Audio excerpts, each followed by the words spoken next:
All right then. Hello, hello, hello, hello. Welcome everybody. And first off, happy holidays out there. Hope everyone had a safe holiday week. What do you celebrate Christmas and that, Hanukkah, Kwanzaa, and all that?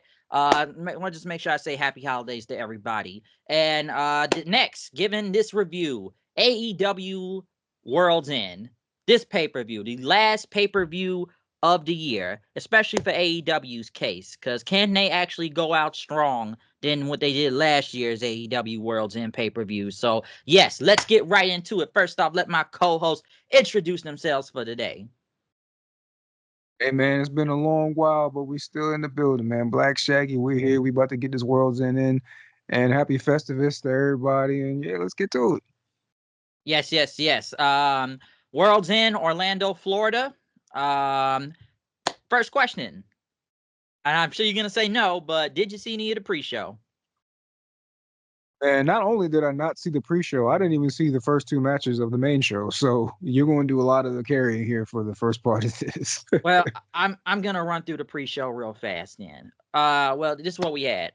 We had Tony Storm and Layla Gray, which honestly throughout this whole match, fans chanted she's a rookie to Tony Storm because Tony Storm has amnesia right now, so she's back to her first gimmick, her first form, being the whole, rocker and everything. Since Tony Storm act like she's new here, she doesn't really know what's going on. She's new to AEW since she's not timeless anymore. She's back to the old Tony Storm. So the fans were with Tony, and Tony ended up winning the match, beating Layla Gray.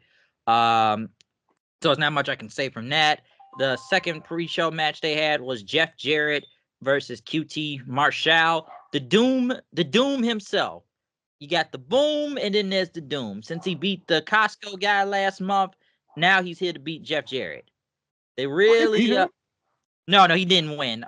Jarrett won. Basically, what Solo came out there, and I think he had a guitar. He took Jeff Jarrett's guitar, and then Jay Lethal came Solo. out. Aaron Solo. Oh, I'm like, wait, Solo? No, not that Solo, not the Samoan one, not the Bloodline. Wrong company. So, No, oh that shit, they're doing a cross promotion and we're doing it in a QT Marshall match on a pre-show? That's kind of crazy. nah. The other Solo, the other Solo, the Aaron Solo, the Solo like that people like to kind of somewhat make a little bit more fun on the internet because they're all gonna say that he had Bailey and lost it. So that Solo. Gotcha. But yeah, him and Jay Lethal just brawled, and then like Jeff Jarrett just ended up getting the stroke and winning the match from there. So yeah, Jeff Jarrett, he got the win. The match didn't, stay too long. It was like 9 to 10 minutes, so it was okay. I'll say that. And the last pre-show match was the Outrunners and Top Flight versus Leo Rush, Action Andretti, who looked like obstacles in a Mario game for some reason with the giant spike jackets. And what's the team they calling them now? The Monster Machines of Lance Archer and Brian Cage. Don Callis, which you're gonna see him throughout most of the night, anyways, was out there. They had Private Party watching from the back. Basically, I think Leo Rush got the frog splash on the Dante Martin and won, and then Private Party just came out with the tag titles, and I guess someone's gonna get a shot at the tag titles next. Wow, I feel like I forgot these guys were tag team champions already. Oh yeah, they're getting a shot on Collision. They said that. Okay, I guess the match will be this Saturday. Who they going against? Private Party versus Leo and Andretti. Okay, they're going against them. All right, then that's the match then. All right, it'll be on Collision then.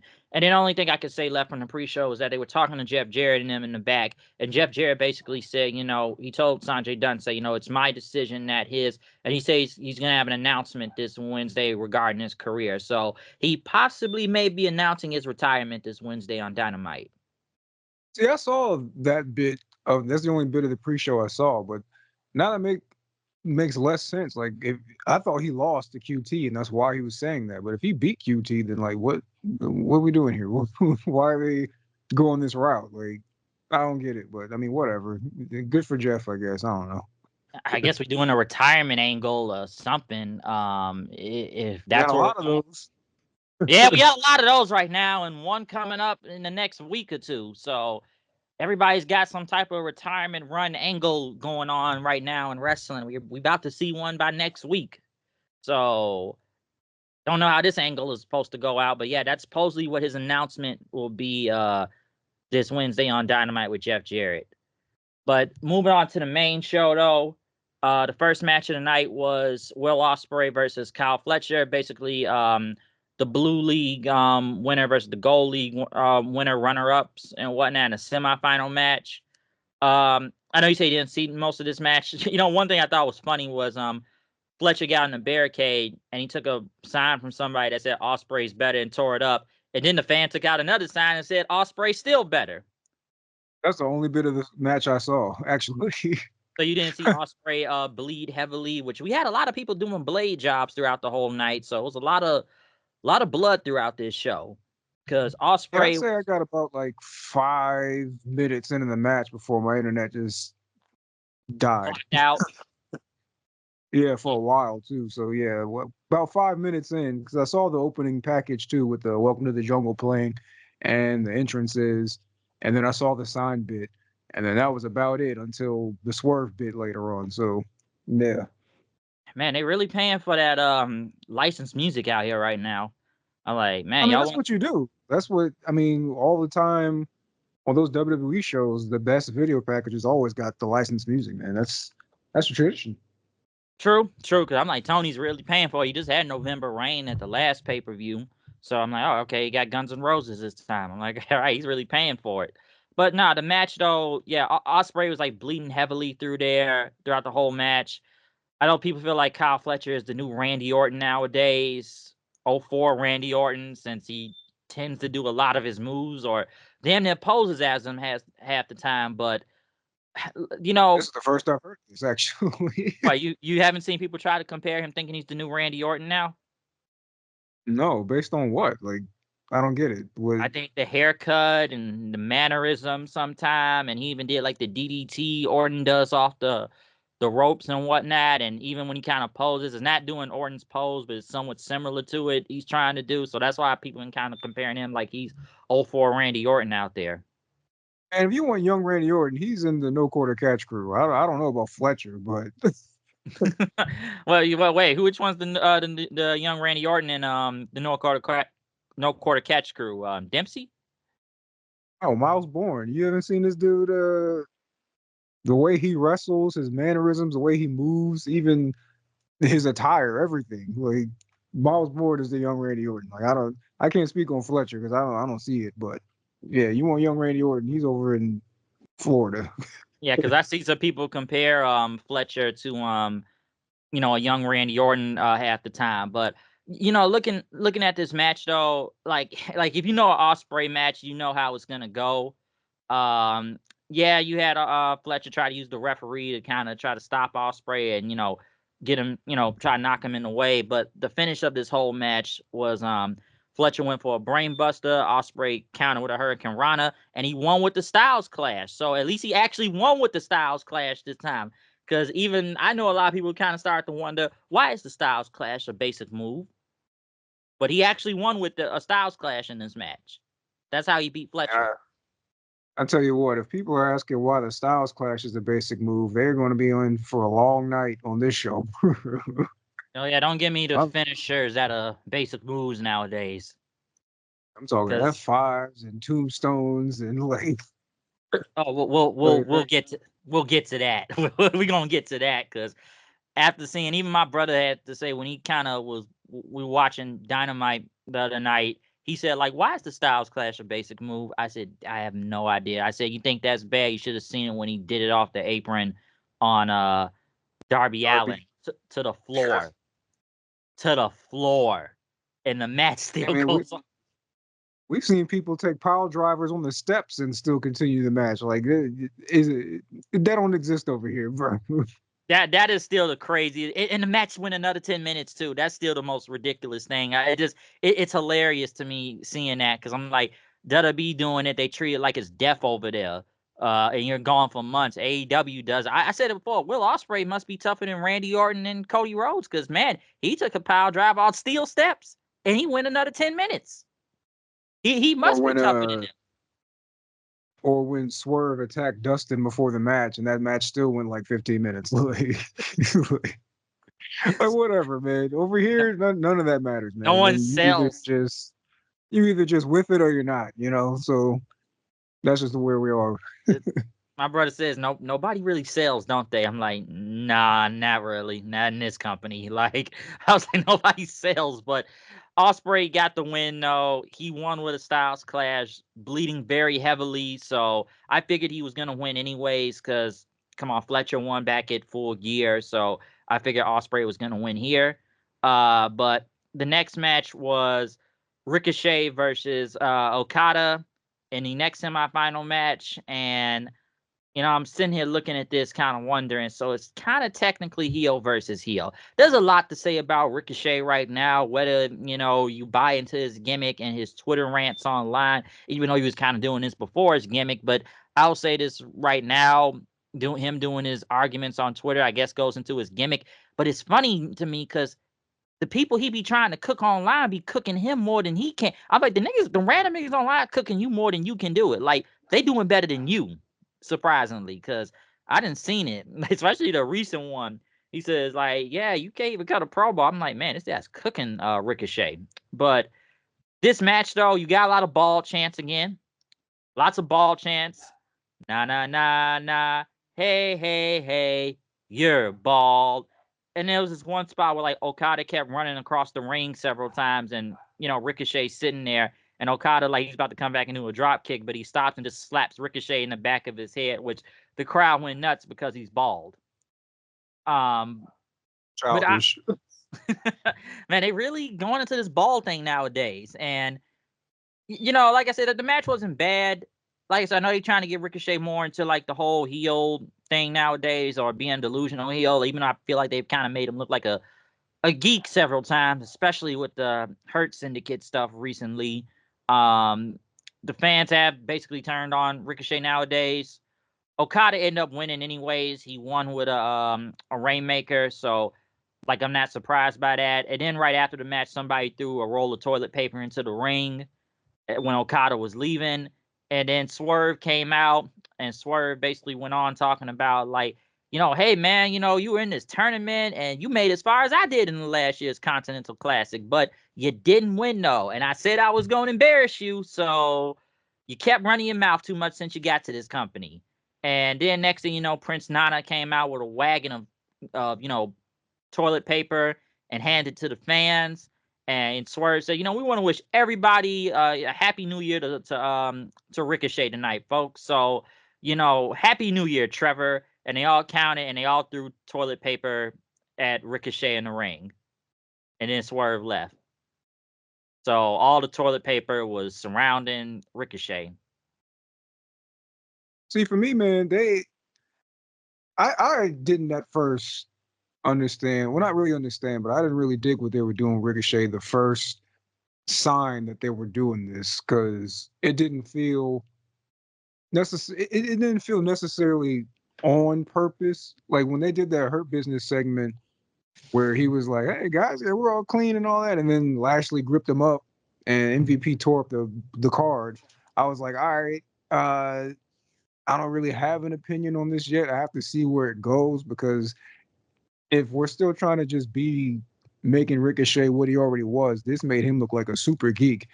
But then as the weeks go on, then you see he's like, oh, so they're doing this on purpose. Like this is his character now. He's like this overconfident dude who thinks like his shit don't stink but he's not as amazing as he says he is. And the fact that Swerve even brought up that interview he did where he said AEW wouldn't exist without me and all that. It's like, okay, so all of this seems like it's on purpose. Even the Twitter stuff seems like they're doing this by design. And because of that, I'm on board, man. I wasn't at first, but now it's like, especially how this went afterwards, where Swerve and all the fans got him dumped in toilet paper. They TP'd this dude, and he's standing there looking like he's gonna rip Swerve's head off. I'm like, oh yeah, now we got somewhere with this. Like he's not gonna when Dynamite rolls around again or Collision wherever, the next time we see Ricochet, he's not going to be doing the Jada Kiss shit anymore. He's not doing that because he got embarrassed and he was pissed about it, and now we should see him react accordingly. So right now, before we see the follow up, I'm on board because at the end of this, he looked like I'm going to kill this nigga, bro, and that's what he should have been looking like. So based on just what we saw on this show, I'm with it. Now, after that, Tony Khan is kind of his batting average isn't great with follow up, but I'm trusting that because all of this is kind of centered around Swerve and the Hurt Syndicate stuff, that the creative behind it is going to be a little more inspired than what we normally get with Tony Khan himself. So I'm hopeful about this, man. The way he was looking after this segment, I was like, okay, yeah, we found it. Ricochet's about to snap. He's tired of everybody. He was playing the overconfident thing as a sort of compensating, and now that this happened to him, like he's about to turn up now. So yeah, I'm with it. Let's see where this goes. Yeah, because he really needed to turn heel though. Because honestly, he had already kind of peaked in AEW early, anyways. Because the match that only people really wanted to see was him versus Ospreay, and it happened, and kind of made you wonder, well, what's Now what? next? Because like Right. now what? Because it's almost like, damn, you left WWE for this. You kind of in the same position you was damn near WWE. So like I said, this seems to be working. Even the toilet paper thing now has been kind of, somewhat manufactured in some way, because it's just kind of random how the match ends and somebody just randomly throws some more toilet paper in the ring, and then Swerve brings out a whole mess of toilet paper in the end. So, like you said, he's been more like a delusional heel, real cocky and whatnot. Um, and like you said, even with the Twitter rants, because it was always just kind of weird, like I was like, oh yeah, he'll fit in AEW just fine, because it looks like everybody that joins AEW now just goes back and forth with everybody on Twitter. And I've seen him mostly kind of get cooked half the time, or some people now comparing him, saying he's trying to be a wannabe Andrew Tate now, or it was a Just lot of bald things. with a beard. Apparently, they say they look the same almost. They There's kind of no connection except he's bald with a beard. bald with a Come on, beard. Sal. I've seen some people online say that a few times. I was like, they do look alike, but I don't know about like comparison as in manner, just in general, like just stuff that they do. But nah, like just they needed to, like I said, they need to turn him heel though. They got to give him something, because yeah, it's kind of made him like a geek, but hopefully this now will lead to something with him and Swerve, and maybe it'll give him the edge that he needs now, because it's been really kind of questionable at first, and like you said, even with the interviews. So I'm gonna assume it's a work, because that whole without AEW, without me there being no AEW, I just had to roll my eyes at that, because I was like, well, why didn't you join 5 years ago, the genius? Like, so hopefully this leads to somewhere, because he really had been acting cocky over the Continental Classic thing and telling Swerve like, I'm about to win, I'm about to win, I'm about to win, and he didn't win. So we'll see where this goes. Next they talked Yeah. off. Yeah, Let's we say gonna my see. my praise for it is completely based on follow up. Like, cause everything you just said, I completely agree with. It's like we are right where we are right now. This is what he needed, and it's good. Let's just hope it stays that way. You know. And I'll say this too before we move on, especially with Swerve, because the last thing he was kind of doing like a week or two ago, he said he was still coming after Lashley. So I guess now he's just gonna pivot to Ricochet right now, and Now, see, stuff. I, So I think it's all connected. I feel like Ricochet is going to do something dastardly to Swerve, and that's going to be like his way into the Hurt Syndicate. Like, because they weren't very impressed with him. They were like, well, nobody likes to kiss ass or whatever. But whenever he interacts next time with Swerve, I feel like he's about to do something crazy, and then that's when they're going to be on board with Ricochet joining or whatever. So we'll I can see. see that. You know, I can I'm see with that. it for now. I can see it. So like, yeah, let's see the follow up. Like you said, it's the follow up. So we'll see what happens. But yeah, right after that, they talked to Ospreay in the back, talking about he's going against Okada tonight, and it's like his mentor and everything. And he even said, let's fucking go, lads. So get ready for a lot of cursing on this show too. Next was a Tijuana street fight for the AEW Women's Championship between Mariah May and Thunder Rosa. I have no idea why this was a feud. like you said, it had to be Collision because I really don't know how Thunder Rosa got a title shot. Mariah May's time as champion and the follow-up after Toni Storm has not been all that, and they haven't really capitalized on it.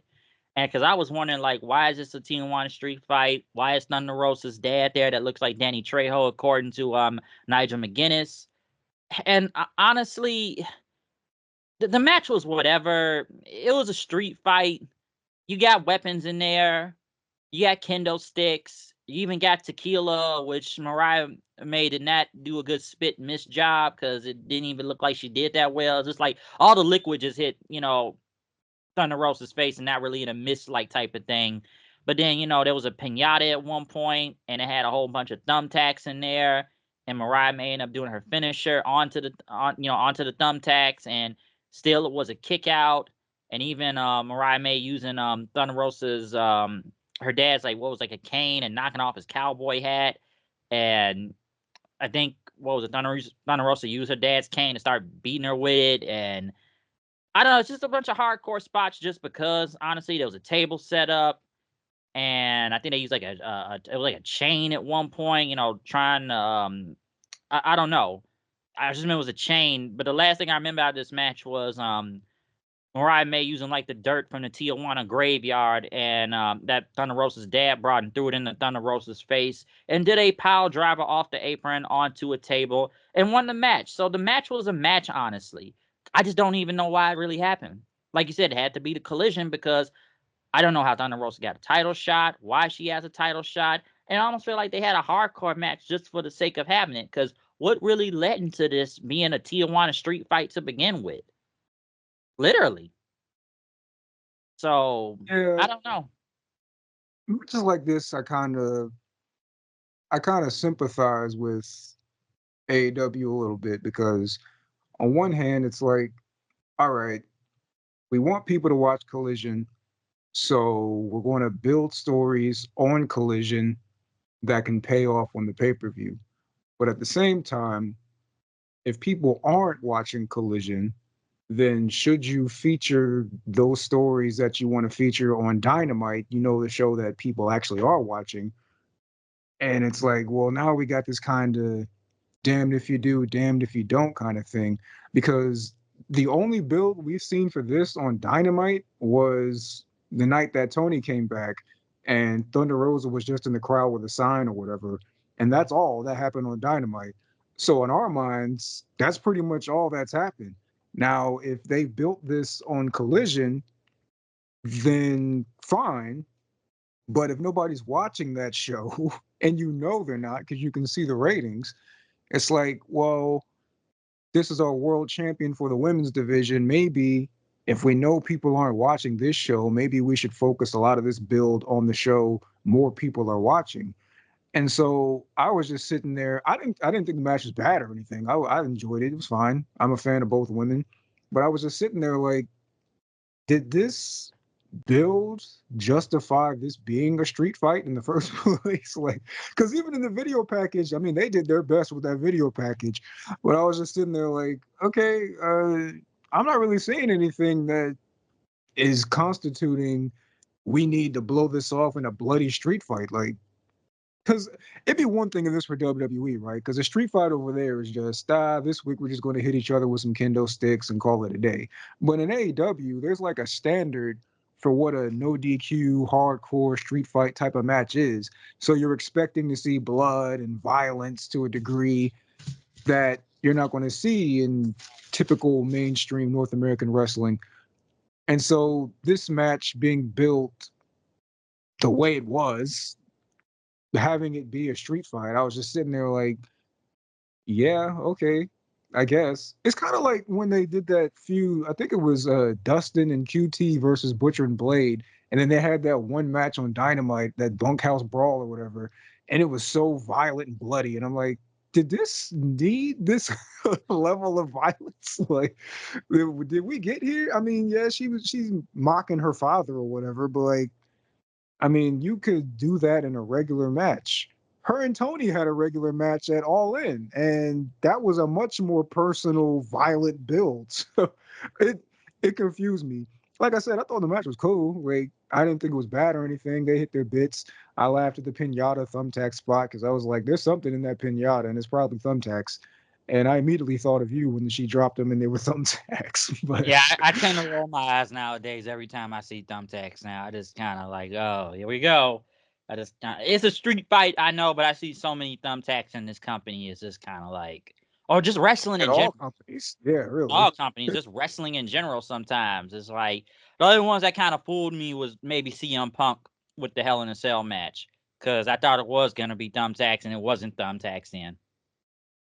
And the So pinata bit was inspired, but yeah, at the end of it, I was like, yeah, that was cool. I mean, the story. Unfortunately, Mariah May, her title run has been hampered by lack of any real story. Like they kind of just burned through the Mina match. This should have been the Mina match for real, like because that had more to story. do with, like they actually built before the Mina bit with Tony and Mariah, and then continuing from that should have kept going to the pay per view, but instead they just did it on Dynamite and used it to bring Tony Storm back. But considering how they handled that, Mariah could have wrestled anybody because it wasn't even about Mina when it was over. It was about Tony coming back.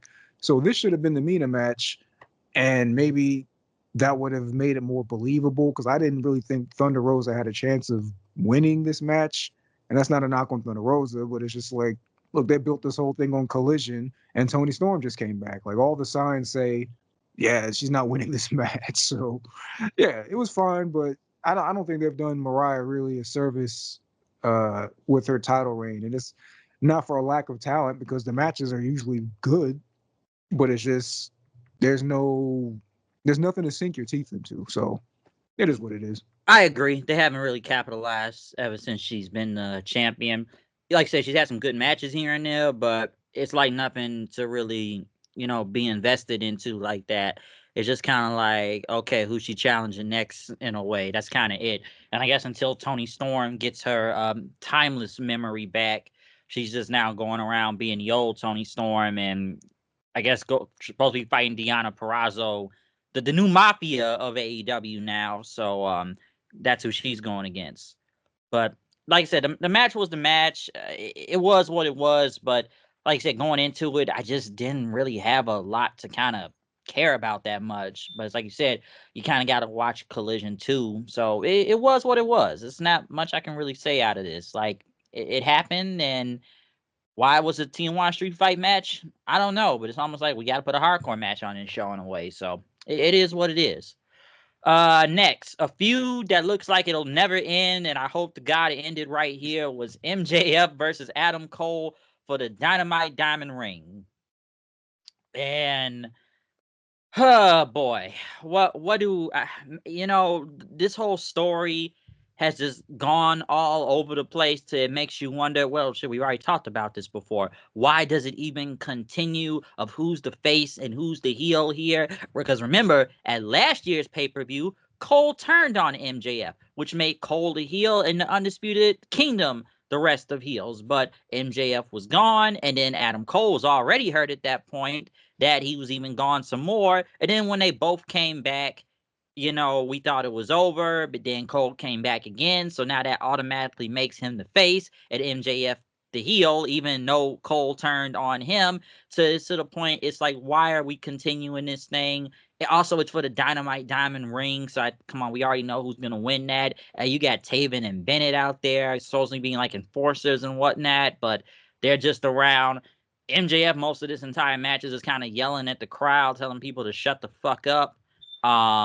More blade jobs, by the way, too, with bleeding and stuff from both MJF and Adam Cole, which, Cole somehow, some way hit that Panama Sunrise still, which even I've seen people kind of go on and listen, I try not to go off the size of a lot of people all the time on here, but man, after even seeing that segment with MJF talking about Cole's size and how he looks so yellow. Well, he looks like a Simpsons character being that yellow now, but man, Cole just looks really small. I'm sorry, but I always knew he was small, but he was never that small. I don't know. I just got to point that out. But like I said, the match though, the match was the match, and even what MJF pulled like an Eddie Guerrero thing, acting like he got attacked by slamming himself into the steel steps and just falling on the ground. I actually thought that was pretty funny. Or just MJF going back and forth with fans out there. And what, like the spot at the end when the referee's trying to throw out Taven and Bennett, MJF grabs the ring, but Cole super kicks him, and then he grabs the ring in, and then MJF just kicks him in the nuts, hits the Heat Seeker pile drive and one. So I'm like, okay, it's got to be over now, right? But then MJF gets a chair saying, I'm going to kill him. I'm going to break his leg or something. And he's about to stomp on the chair. But then Roderick Strong comes out. And then Kyle O'Reilly comes out and takes MJF back to the ring. And then they hit like the high-low move on him. And, they hold up MJF, and Cole takes the ring and, just punches MJF with it. And then, like sets the ring on his chest in, which you can still see here some people booing at the same time, because I don't even think the fans are really invested all of this that much, or even really gave the Undisputed Era about a way a big pop. I bet they did when they kind of hugged each other, but you hear them kind of booing after they beat up MJF.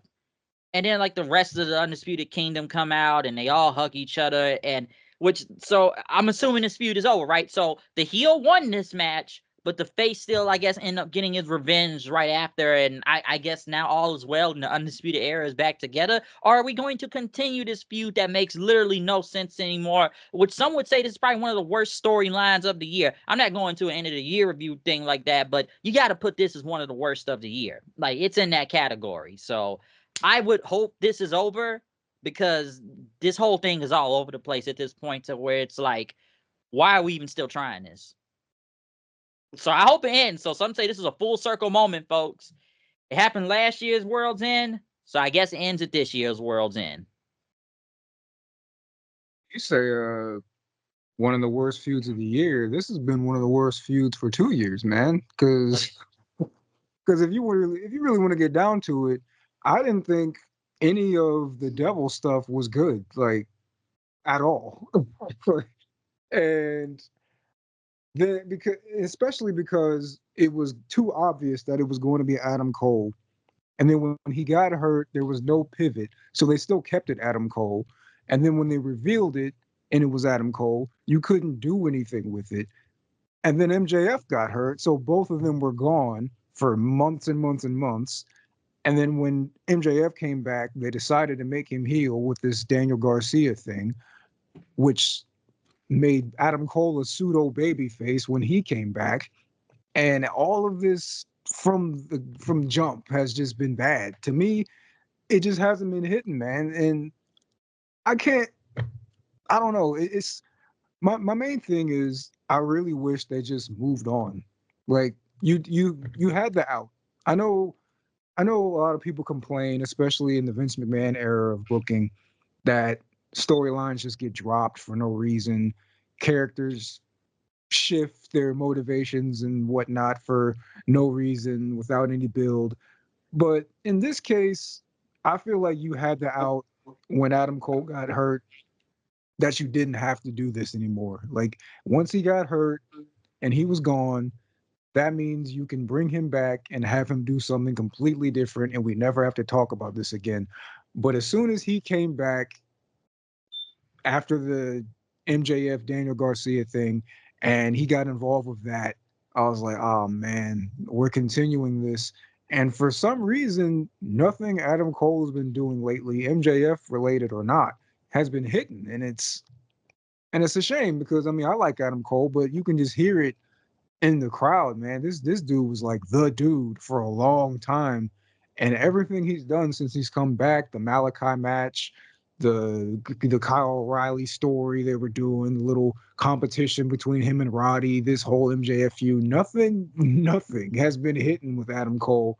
And even this match was like, well, maybe if I like the story more, then I'd be more into this match. But even the match itself was just like a typical, this is just a regular match, man. Like there's nothing, considering how quote unquote heated this is, there's nothing to it that makes it feel that way. And I know they both were bleeding, but it's just like, yeah, but people bleed here like whenever.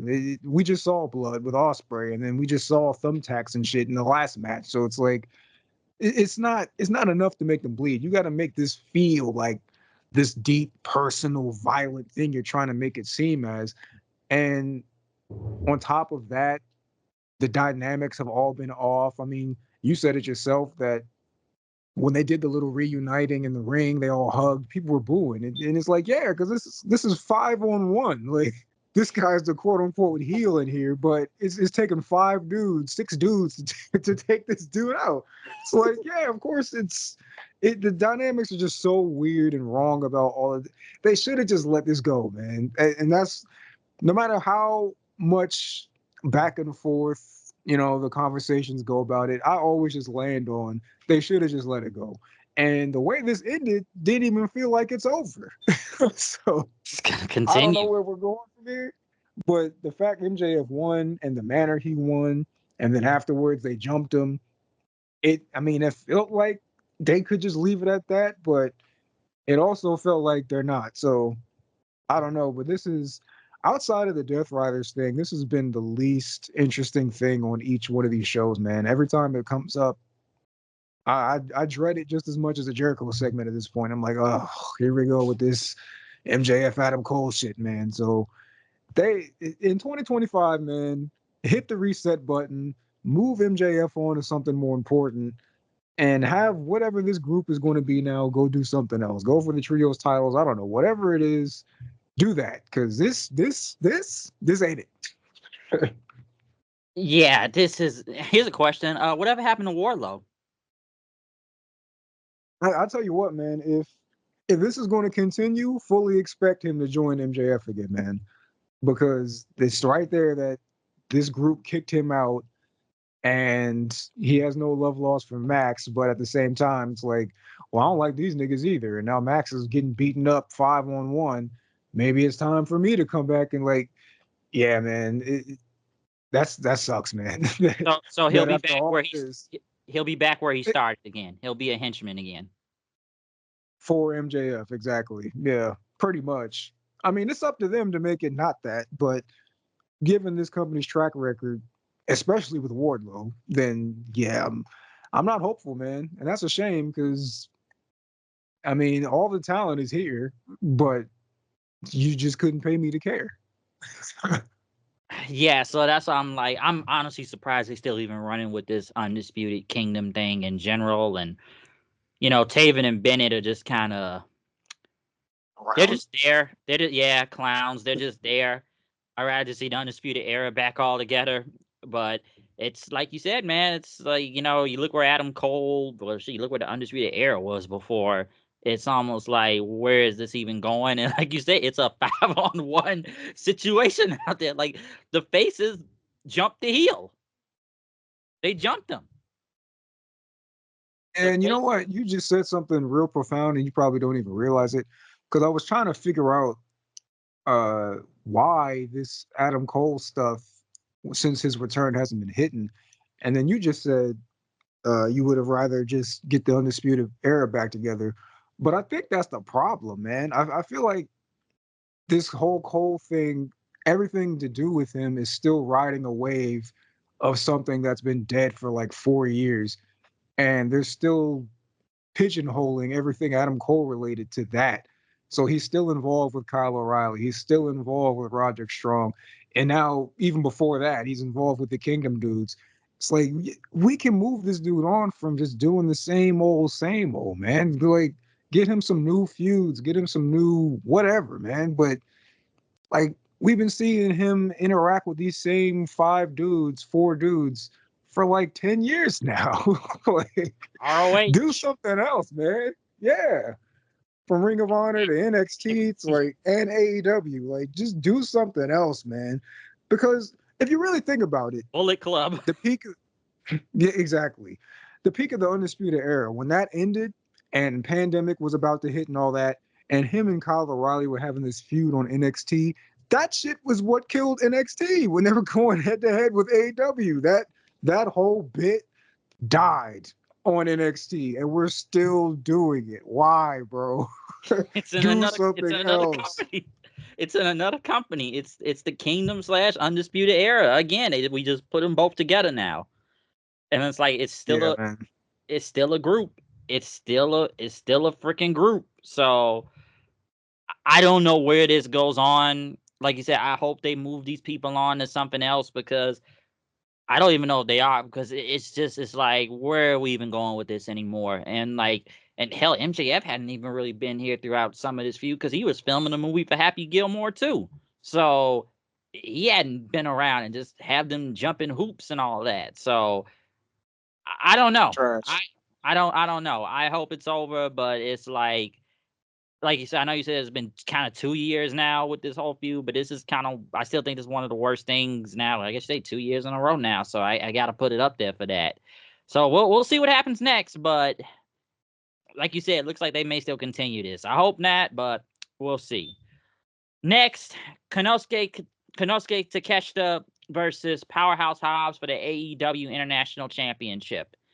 And honestly, this is another feud I really don't know about. And like you told me before, it has to be Collision because I have no idea how Powerhouse Hobbs even got a title shot against Takeshita.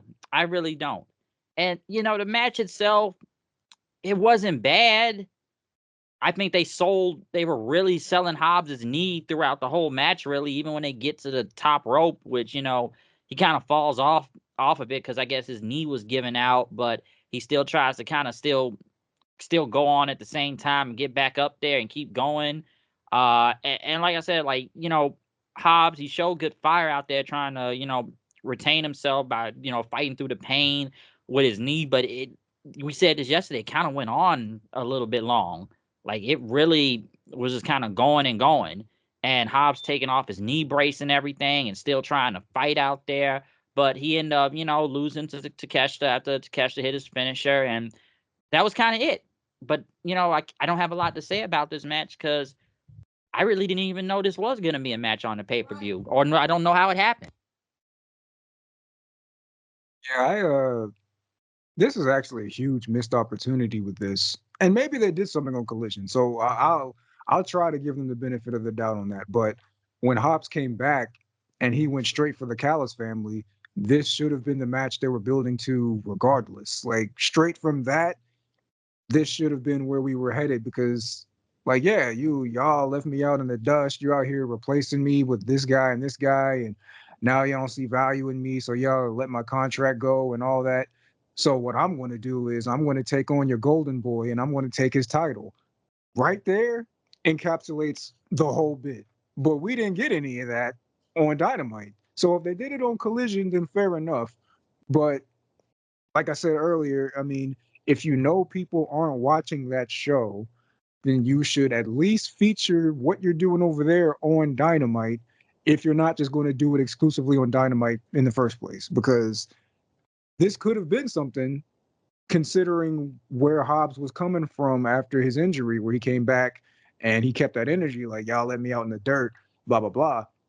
He should have made it a point on Dynamite, or at least have it brought up on Dynamite if it happened on Collision, that, all right, I'm going to go after your golden boy and take his title since y'all left me out in the dirt. And,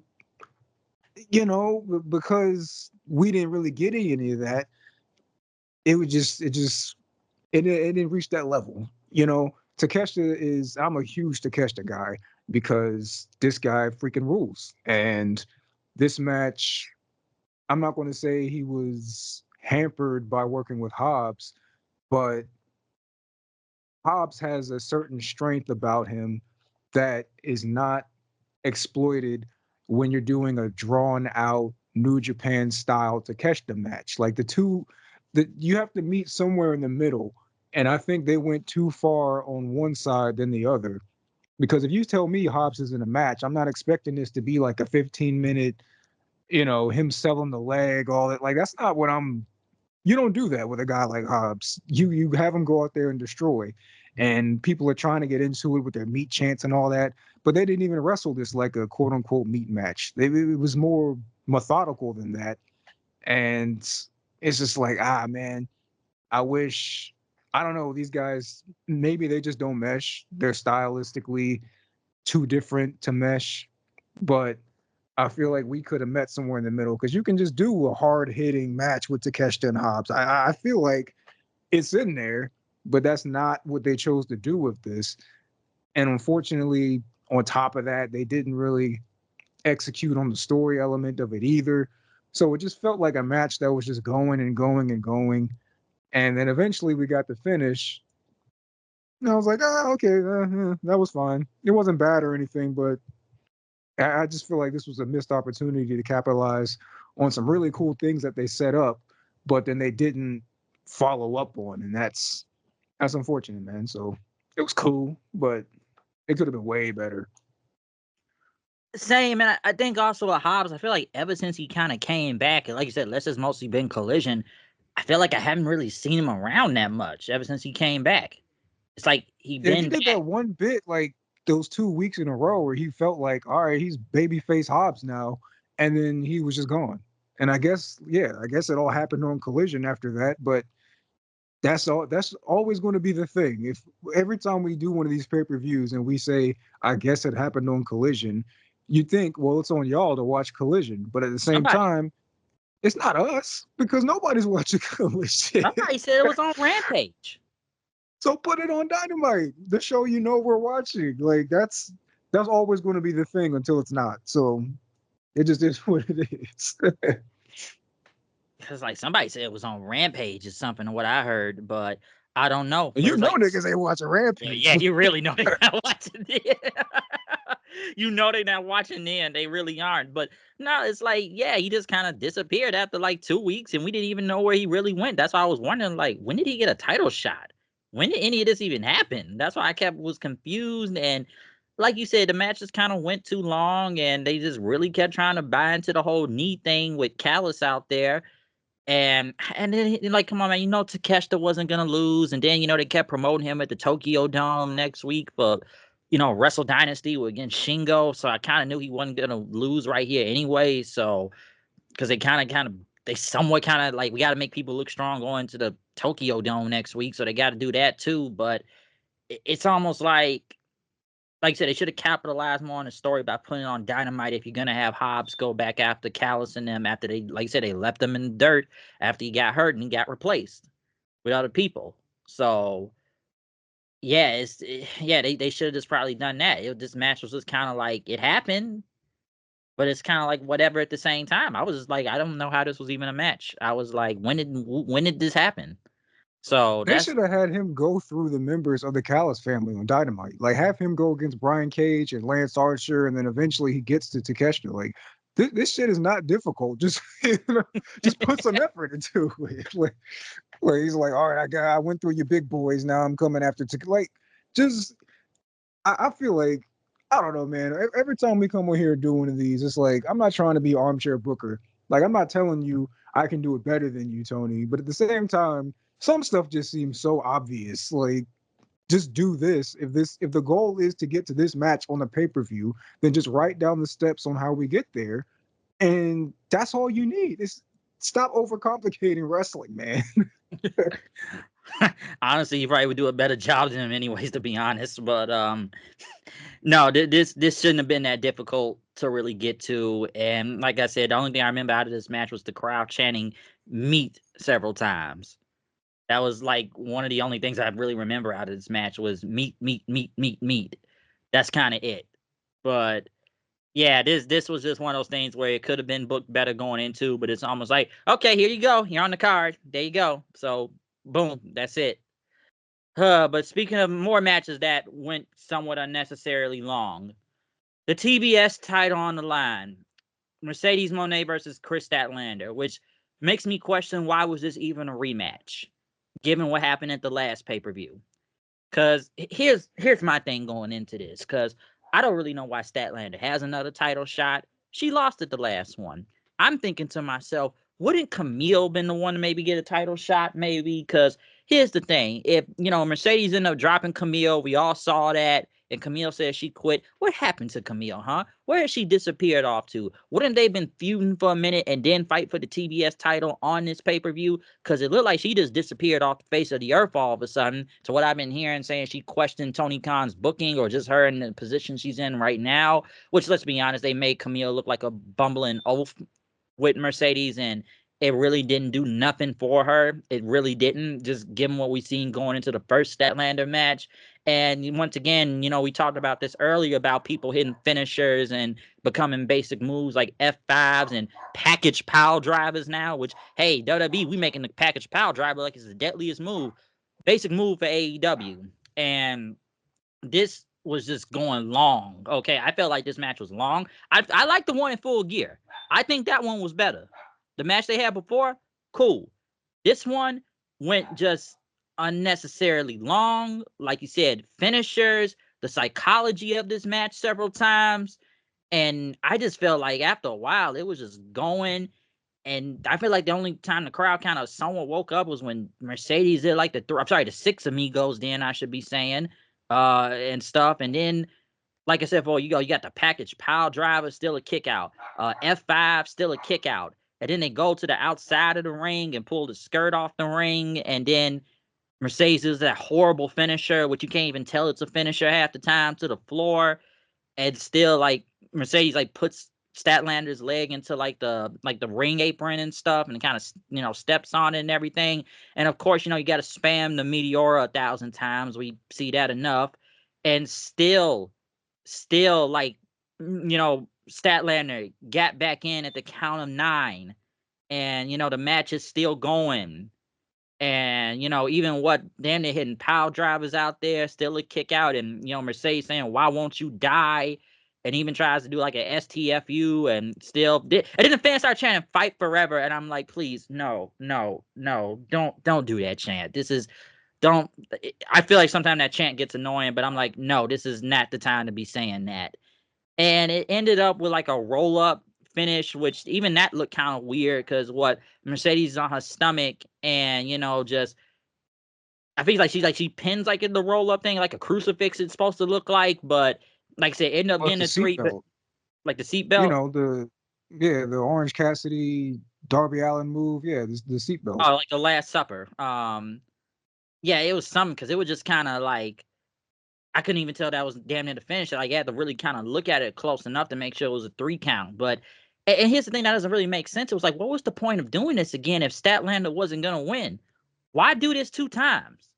Well, like literally, what was the point? Because I just felt like this match just went unnecessarily long for kind of no reason. And then like I guess the crowd was supposed to be giving Statlander like a standing ovation after, but it just made me really question why did we need to see this again though? Like, couldn't they have gone with someone else? And it's like, if we're doing this again, Statlander's got to win, right? But then what I said earlier about, hey, we got to make some people look strong going into the Tokyo Dome and all that next week. So I guess maybe that's the thing. I'm not sure. Looking at this match, it just kind of like I feel like it didn't need to go that long. Like it was kind of good at first, but then it was just to me it just started to drag on a little bit more. And Mercedes in general trust me, there'll be a lot to say when we get to that end of the year review about her, but that's for a different time. But this match just didn't need to. It didn't need to go that long. It was just kind of like I don't want to say it was hitting moves for the sake of hitting moves, but it was like, man, you hit all these finishes and stuff. You think it'd be over at some point, but it ended up by a roll up, crucifix roll up pin. So I don't know. I like their last match at the last pay per view. I like their last match. All right, so I'll start off positive. I like this match a lot more than you did. I did think the finish kind of came out of nowhere, which I don't know what purpose that serves. I mean, the fact that we did it again means, okay, maybe we should end this more definitively and just have a finisher being hit, have Statlander choke out from the bank statement or whatever. But I mean, that being said, I did like the match. I mean, personally, the big moves bit doesn't really bother me because it doesn't bother me when Ospreay and them do it. So it doesn't bother me more because Mercedes is doing it and Statlander is doing it. Like people talk online like, oh, why is she kicking out of this and that? It's like, well, did you watch this show? Like, don't act like this is exclusive to this match, bro. But Oh, it's a lot of people that do that. So you definitely not wrong because we can definitely go in on Ospreay, which we kind of did. We'll get to that again soon, but we'll focus on this one right now. Here's my thing with this match. I have two issues with it, and none of it actually has anything to do with the match itself, but some things that kind of came into perspective after it was over. One, uh, because this match went so long, um, it felt like they were the Ronda Rousey Shayna Baszler thing, where they were so focused on, well, a lot of people just don't like Mercedes, so that's going to be enough to carry the heat for this match. But in reality, what you should be doing is building up Statlander to be this baby face that you just want to see beat Mercedes. And they didn't build it that way. They didn't build this really at all. They just said, hey, Mercedes, whenever you want to do it again, I'm right here. And then for whatever reason, Mercedes accepts. It's like, no, why would no, that's not what you do. What you do is one, you don't do this match at all. For that's let's get that out of the way. Like you said, it should definitely have been Camille, and they should have been building that to this match, but they didn't. Instead, they went this route, and instead, like I said, they didn't build Statlander at all from the last match to convince you, like, all right, this is it. She's going to triumph, and we can't wait to see her beat this unstoppable Mercedes, whatever. We never got any of that. And so when we finally got to the match and the fans are sitting on their hands for a lot of it, that made me enjoy it less, because it's like, well, if the fans were really into both of these characters, then the response would be different. It's not that the match went long. It's not even that the moves that are being done are boring or anything. It's just, well, what did you do to get me invested into this match? You didn't do anything. But here's the thing. What I didn't like is this was how do I say it? This is a an AEW flex match, because at the last show they were touting that, oh, this was a great match between Mercedes and Statlander, and it was the longest women's match in AEW history, going at 17 whatever 15 minutes, whatever it went. And so they said, Tony said, now I don't know him personally, but I've seen enough of how he pays attention to the internet shit to know that he said to himself, oh, well, let's just do it again, and this time have it go the full 20 minutes, because no women's match has ever gone 20 minutes in AEW. So this match, I think personally, only existed for the point of going 20 minutes. And that literally is it. He didn't have any plan for actually telling a story. He didn't have a plan for actually doing anything with Statlander, regardless whether coming into this or going out of it. Literally, this match only existed to get a 20-minute women's match in AEW. And look, I don't know that for facts, but I promise you, given the chatter that was around, even the fact that AEW said it on their last show, that this was the longest match in AEW history for the women, but it still didn't reach 20 minutes. Now they went 20 minutes, and it's like, to me, that is so trash. It's such a disservice to both of these women, because I'm a big fan of both Mercedes and Statlander.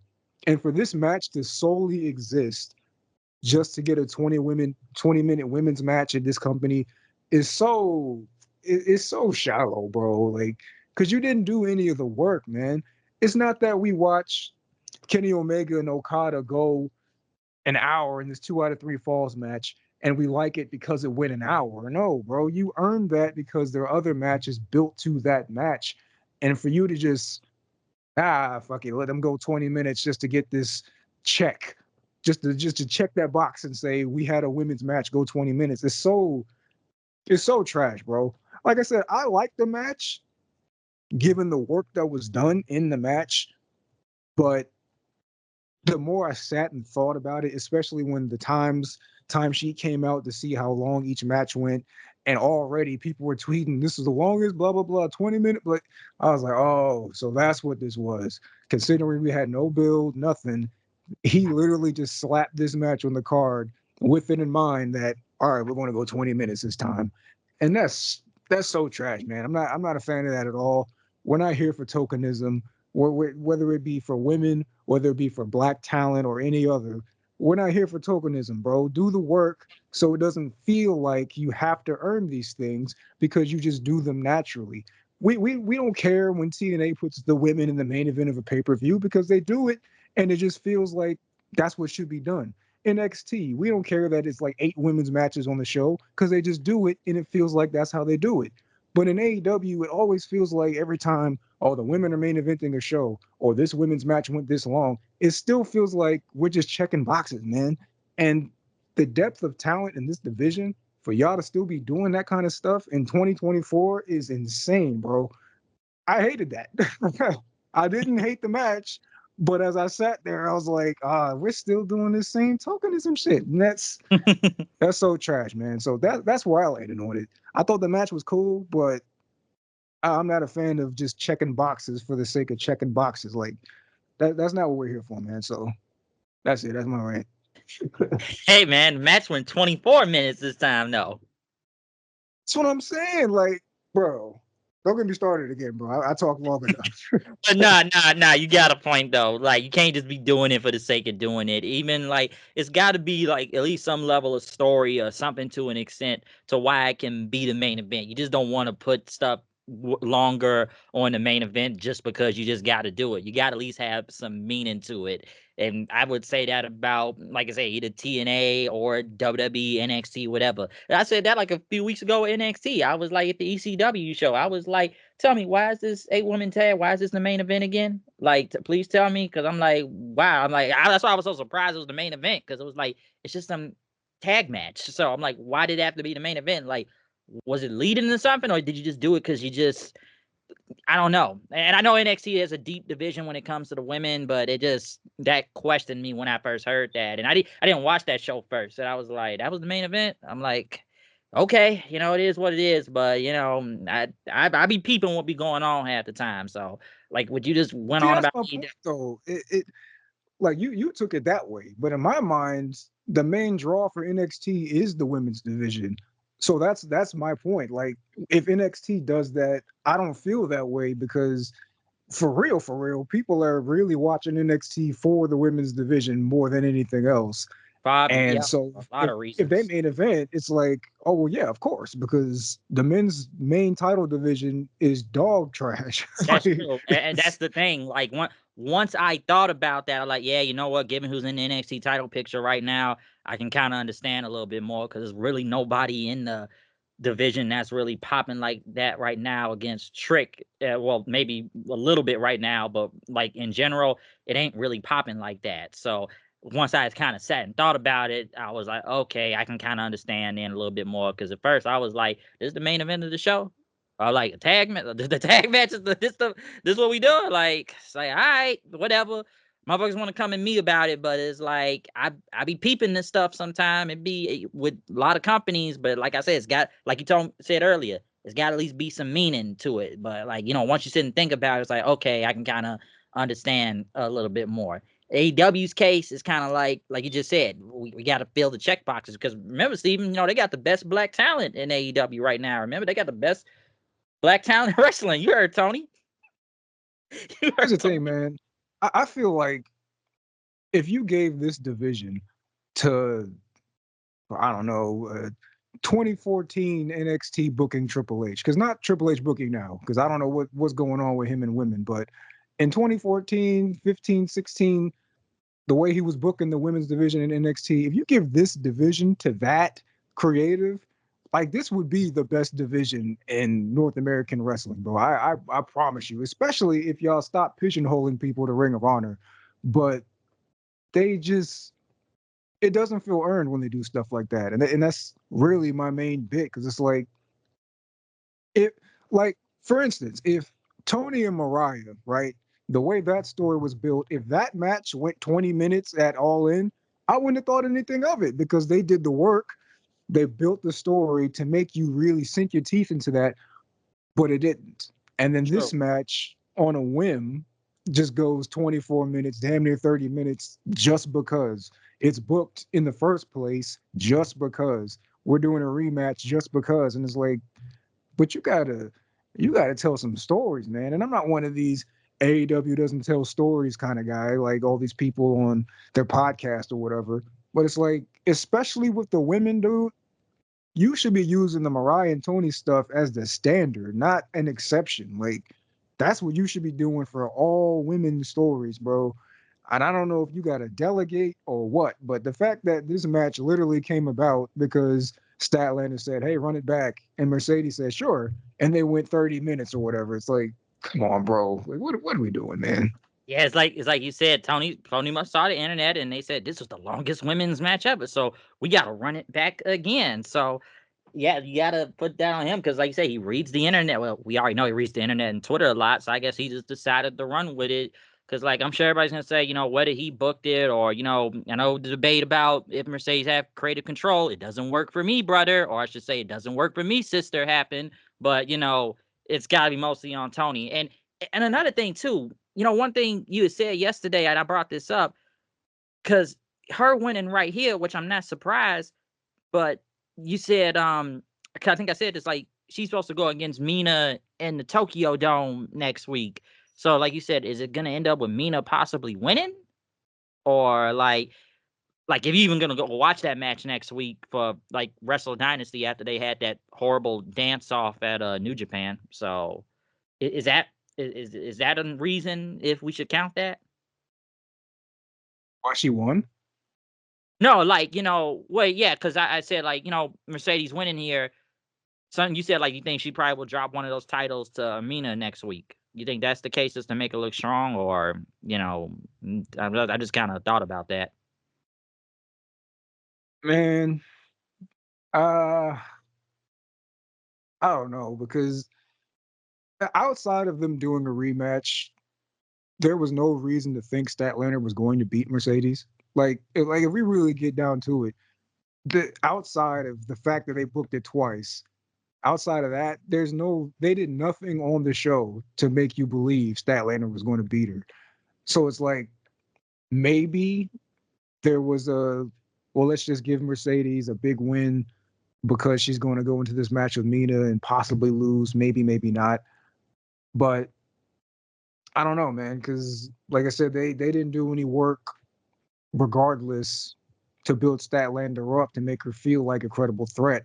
So I don't think she was going to win anyway, outside of they just booked this match twice. So I mean, whether she was wrestling Mina or not, Statlander still probably wasn't going to win this match unless they actually put some focus and build into this to make me think that way, but they didn't. So my thought was literally just going off of, oh, they did it twice, so maybe she's got a chance to win because why do it twice?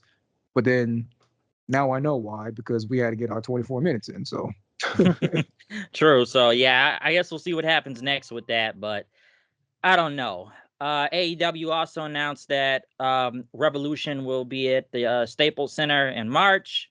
Because the next match we had up was Will Ospreay versus Kazuchika Okada in the finals of the Continental Classic tournament. Jim Ross was on commentary for this match. He was here for the rest of the night, so good to hear him on this show. How can I say this? Listen, if you've seen any Okada and Ospreay match in New Japan, you can really tell how exactly this is gonna go. I have seen enough matches from them in the past. I think Okada, what did they say, is like 9-3 or 9-2 between both of them. So this did wake the crowd up a lot. The crowd did go nuts for this because they went immediately holy shit before this match started, especially if you know their history. Uh, some people are not gonna like this or not like this. Some may think this is a spot fest, but this match did go crazy. Like even because what Okada going for a Rainmaker and Ospreay dodging it, hitting his own Rainmaker, then the Stormbreaker, and still it was a kick out, but the crowd went nuts, and then trying to come back with like a hidden blade and everything, and still like Okada's getting out of the way. Like this match was wild. Okay. And I know they playing off of Ospreay from bleeding earlier in the night. The man was bleeding like a stuffed pig at the beginning of this show. But this match, like I said before, if you've seen these two face each other in the past, you can know exactly how this is gonna go. Now, me, I actually kind of thought Ospreay was gonna get the win on Okada. I kind of really did, but it didn't happen. I thought the finish was crazy. I'll say that, especially after what Ospreay died. Not Ospreay, yeah, Ospreay hitting the hidden blade and Okada dodging, and Okada hitting the Rainmaker for the 3 count. Crazy finish. Because I'll say it's about Okada. Despite what you want to say about his booking and how bad it's really been AEW, the way they've kind of had him positioned, he is still very over. And I think that's mostly, and I said this even when I went to All Out, and I told Kyle this, that's basically because of his time in New Japan. I still Still believe Okada. that it's still Okada at the end of the day. Despite what you want to say about his booking and the whole elite thing, or just saying bitch all the time, which is like being Bart Simpson now, or Japanese Ron Simmons, some would say, with having a catchphrase, or him just very cringely trying to jack off the Mercedes. It's still Okada at the end of the day, despite the bad booking they had given him. So It the was 1 match, week, bro. Relax. it was cringe. I'm sorry. It was cringe. I know it was 1 week, but it was a couple times, honestly. What even 1 week? They did it like 2-3 times. I remember it. The one when they had that celebration, the one she was passing by, and Okada's like, let me see the dance. Let me see the dance. Like, and he's like, damn, That's they the have a only stroke. time they He did it damn like near had that, a though. stroke. He almost had a stroke doing that. That was like two I or mean, times. hey, you know, Sorry, dude, but it was like 2 or 3 the times. man is human, you know? He said, man of humor. But no, despite what you want to talk about Okada's position in the company, yes, and I guess you can damn near say it's like winning the G1 for him again right here, because this was a tournament. But I really actually thought Ospreay was kind of gonna win this in a sort of way. But Okada won. He had celebrated with the title, which he retained. Christopher Daniels came out then and congratulated him. And I would come down and give you that title right now, but I am no longer an EVP. I'm not longer, executive vice president, but this man is. And Kenny Omega came back out. We haven't seen Kenny Omega in AEW since when they beat him up months ago. But we know he's been back in New Japan lately. Which, I guess now AEW does need him, because before he said, like, AEW doesn't need me right now. They're just fine. I'm going to go to New Japan.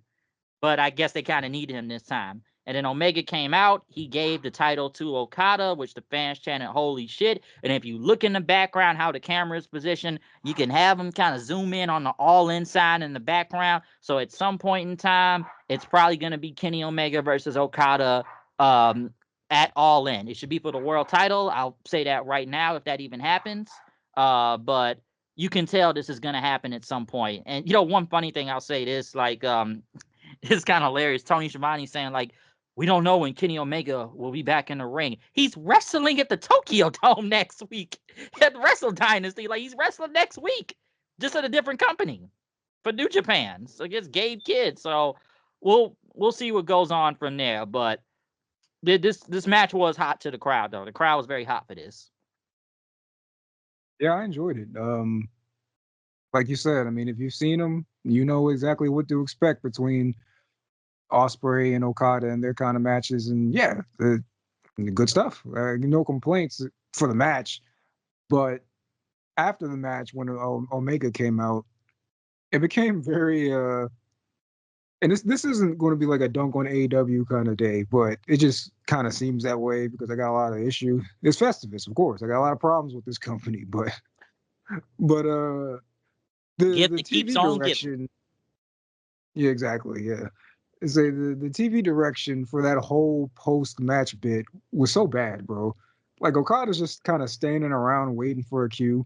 They stop his music just to keep playing it again, and then Christopher Daniels comes out just to say, it's not going to be me, it's going to be this man. And then there's a beat, you wait, and then the music plays, and it's like, okay, here we go. But it's like, and then when Omega comes down in the ring, they kind of just stand around, like, yeah.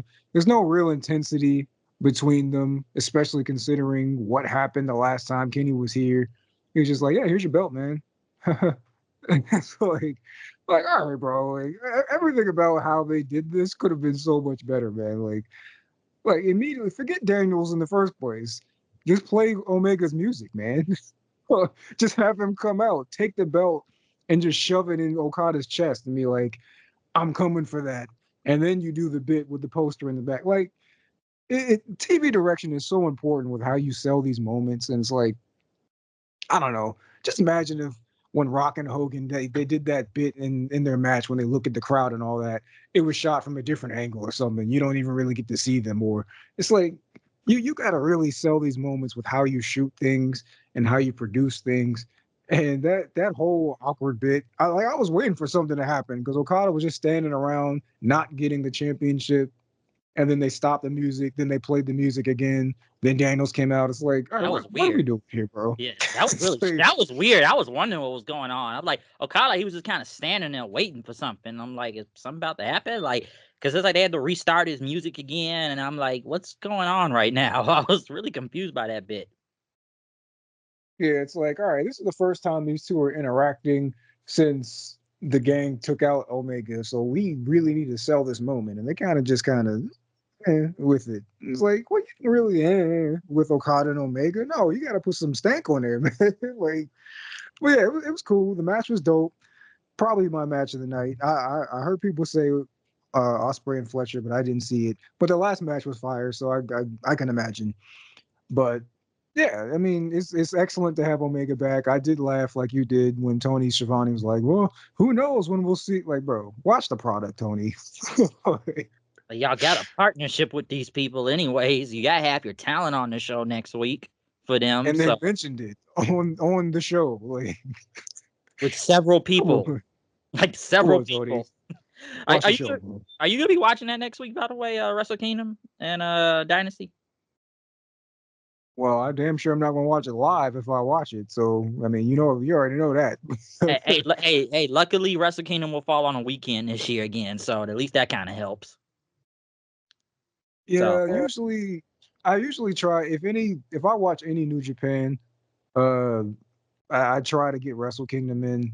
Um, we're gonna have to see because I'm way more busy now than I've ever been in the last few years. So yeah, we'll see. same, yeah. We'll see. Dynasty. I'm only interested in like a few matches, but I'm like, okay, they got some AEW talent on there, and I want to see a couple of these matches. So some stuff I want to see, maybe a little bit more Wrestle Kingdom, but we'll see what happens. But yeah, like you said, it's the production of this show. We'll get to more production problems in a minute with AEW, but it's like you said, it's some things you just gotta position right, even with the whole Omega and Okada thing, especially if you know the history between that, like the feud they had in New Japan. So I still think it may happen at All In, especially how they position camera work and whatnot. But they could have done better at the same time. But I'd have to kind of agree with you. This probably was like the match of the night with Okada and Ospreay. Like if you've seen one match before, like you know how these two work and you know how this is gonna go. Like you know they work in New Japan, you know exactly this is gonna go. So we'll see what happens. And like I said, Omega, I'm sure hopefully he'll be back more. And they probably gotta get him back, gotta need him back anyways, because hey, we're going to Max this Wednesday. So I guess AEW does need him. Yeah, AEW Yeah, doesn't need me right now. I need to show he up in was New wild Japan. when he said that. You're like, I was bro, no, they need you, bro. I was more surprised. I'm like, damn, he's gonna be wrestling for New Japan first before AEW. I'm like, that's kind of crazy. I'm glad to see Omega back in New Japan. That's where he was at his best. But I was kind of surprised of him saying that. I'm like, they kind of need you right now, dude. So yeah. But now we move on to the main event for the AEW briefcase world title. Since we don't see the world title anymore, Yeah, the really. man, literally the man that killed AEW Rampage himself, John Moxley versus Orange Cassidy versus Hangman Page versus Jay White. And honestly, this main event, it's not. I don't have really a lot to say about this. Even going into this, I feel like this Fatal 4-Way didn't make a lot of sense. Looking at just kind of like, okay, Mox beat Orange Cassidy already. Why does he even need another title shot? Hangman Page has lost to Jay White 2 times now clean. So wouldn't Jay White kind of be the only one in contendership for the title? And even with Hangman to an extent, after him beating, the whole shit with Swerve back at All Out, I thought they would have positioned him better to be even like a bigger heel after all the damage he had done at, that unsanctioned cage match and everything. And dude, this Fatal 4-Way, it just kind of went by for me. honestly, I felt like it went kind of fast, surprisingly, because I think it only went like 17 minutes, and the most I could say it was almost like a finisher fest. And obviously, one of the big moves was them doing a shield bomb onto Moxley, which he really was bleeding from the back of his head. I know there's been a lot of people bleeding on his show tonight, but that may have been a hard way the way he was bleeding, because his back of his head was bleeding heavily after they did a shield bomb. And it's a fatal 4-way, and you got Yuta and Claudio trying to get involved, but security now finally wants to stop them from coming in. And like I said, it was just a lot of finishers. You got Christian Cage and the Christian Coalition watching from up top with the contract, and Hook's watching too, looking at Christian and them. And like I said, it's just a lot. I don't know. I don't really got a lot to say. It's just a lot of finishers, and going in mostly into the end, there was damn near a lot of finishers and whatnot. Because obviously, Jay White's damn near got the match won, but Yuta gets involved again, which the fans chant "fuck you, Yuta." And then finally, somebody took out Marina Shafir, because she could just beat up all the dudes and nobody can't do a damn thing about it most of the entire time. She just beats up and chokes out everybody. So somebody finally took her ass out, and the crowd popped for that after, he hit her with a Blade Runner. And then Yuta, he hit the running knee, and then Mox just hit like an elevated Death Rider into the air on Jay White, and he retained the title, which I think we all knew what was going to happen. And going into this feud has been kind of, I don't want to say it's been all over the place so much, but it's like, how much do I care to an extent with all of this? And then, right after, they start beating the hell out of Jay White and about to take him out some more. But then FTR's music hit in. And next thing you know, you got a rated FTR sign come up. So we finally got the return of Edge. Edge is back in AEW. We haven't seen him since he jumped off that cage back at Double or Nothing and broke his leg. So now he was back. The crowd popped for him and whatnot. They start brawling with the Death Riders, hitting the Shatter Machine. Edge gets a chair, takes like the metal part of it, like the bar of it. It starts putting, Moxley in a crossface, which, Edge, he hates the Shield that much because he's done it to all three of them, doing that crossface move with a piece of the chair. Like, we've seen that many times now. And Christian is just looking in the, up at the luxury box, looking surprised that Edge is back. And Edge has gotten the mic and called out Moxley, saying, like, you're next. He's like, you got that kid. I've been around before you even had pubes and everything, and he wants the world title. We're gonna rated FTR. We're gonna take it all. It's like CMFTR again, but it's rated FTR this time. So they will be in a big 6-man tag match when this Wednesday on Dynamite, when they debut on Max. So yeah, Edge is back, and then kind of stood around. Oh, and one thing I can't forget this. Especially once Edge got the mic, we had more production problems because we couldn't even hear Edge. He had to keep hitting the mic several times just to get it to work. And honestly, I'm almost surprised this show didn't go off at 11 o'clock. It actually ended like at about 10:30. They just kind of may have stretched it a little bit long with Edge and him kind of standing around for several minutes at the end of the show while his music is playing. But I was actually, this show kind of ended at 10:30 over here. I was actually surprised by that. But there was no surprise of who was going to win this fatal 4-way. It's like, it happened, and that was kind of it. And then you got all the post stuff with Edge and everything. So Edge versus Moxley, how would this feud go? I don't know, but we'll see. But I don't really got a lot about that fatal 4-way though. You gotta love that Chicago time, man, because that shit went off at 11:30 over here. But man, that would be so nice if these pay-per-views went off at 10:30 my time. But yeah, yeah, I don't have much to say about the match either. It was fine. I thought it was fun. Like I enjoyed it as I was watching it. I never thought anybody was going to win but Moxley. But I don't know. It's kind of indicative of how they've built this Death Riders thing.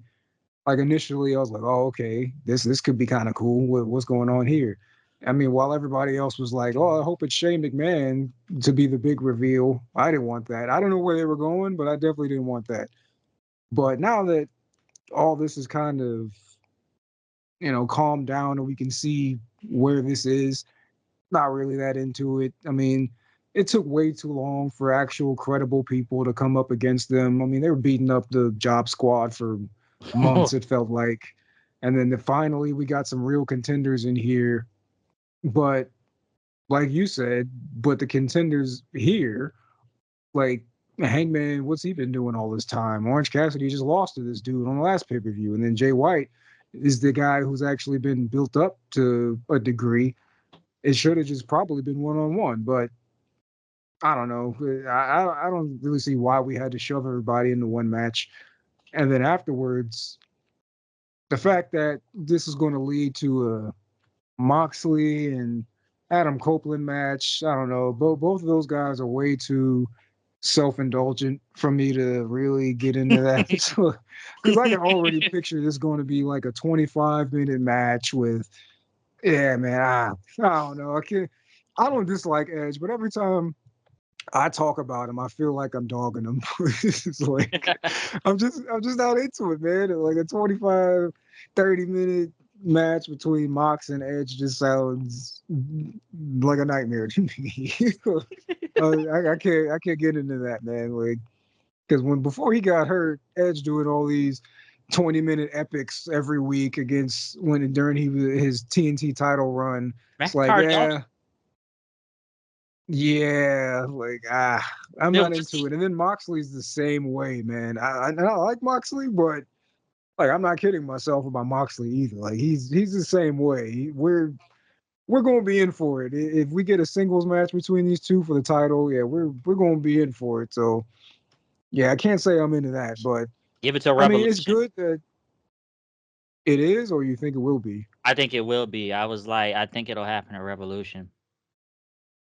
It's kind of a ways away though. They might just do it on like a big Dynamite or something. I don't know. That's not till March. You got a point. I mean, we'll definitely get the tag match, but I don't think they'll hold off between those two for that long. But it is good for the Death Riders bit that they are like Edge and FTR. That's a big deal. Even regardless of how I feel about them, whatever. That's a big deal for this story that you got. Holy crap! Edge is coming after Moxley now. Like that's in theory, yeah. That's he's a on name. paper good. Yeah, and he's a name too. Like Hall of Famer. Like this is a Hall of Famer who's still in his prime. It's not like Jeff Jarrett or something. Like, you know, he's still out here doing what he needs to do. So that, in theory, that's good because this story has for a long time needed somebody like that. So with the Kenny Omegas gone, the MJF's preoccupied, the Swerves and the Hangmans and the Ospreays all doing different things. I mean, I know we got Hangman in it now, but he wasn't even the focus of this. And he just came off a loss to Jay White. So it's like, you know, you could have done something here, but yeah, it's about time we finally got somebody with some credibility in this bit. And even if I'm not excited about where it's going because of who's involved, it's like, yeah, I can see why this could be a big deal to somebody. True. And in FTR's case, FTR kind of needs something right now because, man, I know they kind of got a pop here, but they don't really feel as over as they once were. Because, like I said, FTR been on Collision this whole time. I don't even really know what they've been doing a majority of the time nowadays, and I just feel like they haven't really been over as they once were. No, it's not even close, man. Because when they before Edge got in the ring and FTR rushed the ring and started brawling with Claudio and Pac or Claudio and Yuta, there was no pop, bro. Like back in the day, that would have gotten a huge but nobody reacted until Edge got in the ring. Like it was just then they hit the shatter machine and it's like, oh, okay, here we go. But before that, nothing, bro. It's like what a shame. I blame Dax on Twitter. I mean, it might just be that people aren't invested in what's going on in Collision.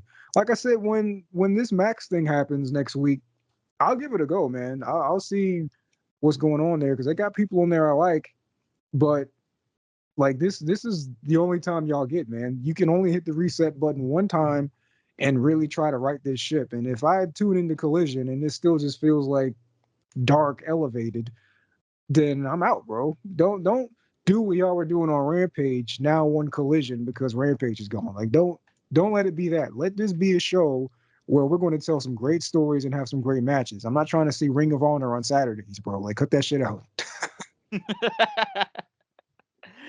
wrestling Ring of Honor on Saturday. Well, no, yeah, that's kind of true because you be having ROH champions on there half the time. Can't get Athena though, but every other person that's got an ROH belt, you'll probably see on that end. But no, Bro, as soon as Punk left, that show died, bro. I oh, gave it like facts. 2 weeks into the Danielson era. I gave it about 2 weeks because he was doing the feud with Ricky Starks. And then after that, it just became so apparent that this show was just Ring of Honor, bro. Like, I'm not into it, man. Yeah, that's true. This show's been kind of dead for a while. Like I said, he kind of gave it a chance with Danielson, but nah, when Punk left, it was over. It was dead. The direction was gone. And I know you said like Ring of Honor. The most time I kind of liked it when it was damn near classic Ring of Honor was when it was like Joe versus Strong on there, and you got Punk on commentary, Kevin Kelly on commentary. I think McGuinness was out there and Adam Cole. I'm like, damn, this must be classic ROH night tonight on this show because we got all the classic ROH guys on here. At Yeah, least and they that were I building up Ricky Starks and they were building up House of Black and Andrade had his feud over there. And it's like, yeah, Miro. this was cool, man. Miro, they had that one bit Thunder Rosa was coming over, like all the quote unquote problematic people were going over there. And it's like, yeah, that was cool for a few months. And then when Punk left and they gave the ball to Danielson, that whole vibe of the show changed. And then it just never recovered after that. And then unfortunately, it just is what it is now. So, like I said, I'll give him 1 week. You got 1 week to keep me invested in this, but if you don't deliver, it's Saturday night. I got other shit to do, man. Same. And it's like I said, it's Rampage territory then, because hey, look what happened to Rampage. It was good for like I want to say. A I know some month. say it's the first 2 episodes, but I would have said maybe a few months, maybe when they had some names on there. But after a while, like you said, it just turned to dark elevation, and nobody watched, and we saw how bad the ratings were, and now they finally killed it because hey, it was good in the beginning. Hey, what Omega and Christian for the TNA World Title, despite what you want to think about not having a TNA guy win the belt back, or just CM Punk's debut in general, at the United Center where I was at. So it's just kind of crazy how fast that show fell off. So, like I said, they have a chance now. It's Max. You're doing simulcast things now. I know everybody wants to do the streaming thing nowadays and stuff. So you got this new TV deal. So, like I said, with the whole Max deal, they obviously gonna have to change something up. Like you said, you only get one chance at the reset button. So we'll see what happens because it's some guys I really kind of need to kind of get back over. Like I said, FTR, they have not been over in a while now. I'll say this too. Like I know we talk about Moxie's title reign, but damn, I'm kind of hoping Christian cashes in and wins that title at some point. See, I think that's going to happen when whoever beats Moxley wins it. And if that's Darby, then that's Darby. But Didn't whoever's they going to throw him beat down some Moxley for it, stairs? yeah, that sounds about right. I was like, I heard they But threw him down some stairs on Rampage. I mean, I wouldn't know. But I feel like because they've been doing this all for like the last couple of months, they've been building towards Darby getting in there. I mean, they keep kind of slow walking the dog where they're like, well, here's Orange Cassidy and here's Hangman and Jay White, but it still centers around Darby. So if Darby's the one that wins it, then he'll probably win, and then Christian will cash in on him, and then we'll be in the same boat, really. But yeah, I don't think it'll happen until whoever beats Moxley gets it. True, because I feel like it'll be some screw job with Edge anyway. So whenever that match will happen, that's what I would see happening. But overall, this pay per view, I liked it. Some ups and downs through here, but I don't think it was a bad pay per view. Like that's kind of crazy sometimes when you see the pay per view and TV. It's sometimes the pay per views kind of go out well most of the time, but it's usually the TV that be pretty bad most of the time. But I don't think this was a bad show. I would still put Ospreay and Okada probably as match of the night. And I think there was some good stuff on here. Yes, you still got some bad stuff too, but hey, you got Kenny Omega back, you got Edge back in the play now, so we'll see what goes on from there. But I don't think this was a bad show. Yeah, it probably sounded like I was hella down on the show, but I really wasn't. As I was watching it, it was more it more was based on the potential of what things could have been. Because, like I said, you don't have to have dead matches if you just put in the work to tell the stories. Like the Mercedes and Statlander bit, the Takeshita and Hobbs bit. If you actually put the work in to tell some stories leading into that, hell, even Mariah and Thunder Rosa, like you could have done something really cool with the build to all of that, and then you just chose not to. And that's kind of where I came off more negative in the review because I know what could be done and it's just not being done. But outside of like Cole and MJF and everything they've been doing, I didn't really dislike anything on the show. It's just I know, certain things come across a different way than they could have because they didn't do anything to get me invested in anything. But the work was still good. The wrestlers are going to wrestle. It's just y'all got to get that week to week, just like you said, the TV, man. You got to get that week to week down, man. And y'all are too deep into the process of this company growing to not have this down yet. So, like, what are we 5 years in? Like, get your shit together, man. Write some stories. It's that's the thing. That's what anybody would. I know a lot of people that say the same thing. My brother would say the same thing. It's just more about matches. That's something that was the problem with this tournament. It's like it was just more about matches than the actual story of what's going on with a lot of people. It's just more about the matches. And like you said, like a lot of There's a matches. regression because they even the Continental Classic last year had stories in it. Like the whole thing they were doing with Mark Briscoe and him and Jay Lethal competing to see who can get the first win after losing. And Daniel Garcia was like, I got to do anything in power to finally get a win in this. And all like they had stories in last year's tournament. It's just this year they were just like, whatever. Everybody just go up in there and just wrestle some, just do whatever, man. Everybody said you got to understand. Everybody got to understand it was the holidays. See, that's what they always used to say about WWE, man. It's like, they're just in a holding pattern because of the holidays. Once we get past this hump, but then they say that about every period. It's like, well, now we got to build the WrestleMania. Well, now we got to build the SummerSlam. Well, now we got to build no, just do it get to the Royal all Rumble the time. Just book stories all the time. Why are we just going to accept a drop off when you can do compelling things to make people stick around? Like, I've never understood that, man. Yeah, it's Christmas, so just do a candy cane themed street fight. That's fine. Like, no, nigga, like that's what people say about make me want to watch this. That's what people say about the ratings this week between AEW. Like, oh, why didn't NXT get a bigger rating than AEW? Well, you have to understand AEW fell on Christmas, so ain't nobody was watching. They was, hanging with their families and whatnot. And they said, well, that's when niggas is inside the house. That's when niggas inside the house. Oh, exactly, dude. Especially if you got a family who likes wrestling. It's like, oh, my dad's coming over, so we about to turn on some wrestling. AEW never even crossed my mind, bro. Because what did they announce that was like, oh man, you got to see this, man? Like, I didn't see anything that made me say, oh, I can't wait for next week's show. Like, nah, bro. I didn't even watch last week's show. It was all tournament matches, and my brother kind of left at the main event. He was kind of questioning who's the main. I said, this the main event? And I said, yeah, because it was like Kyle Fletcher and Daniel Garcia.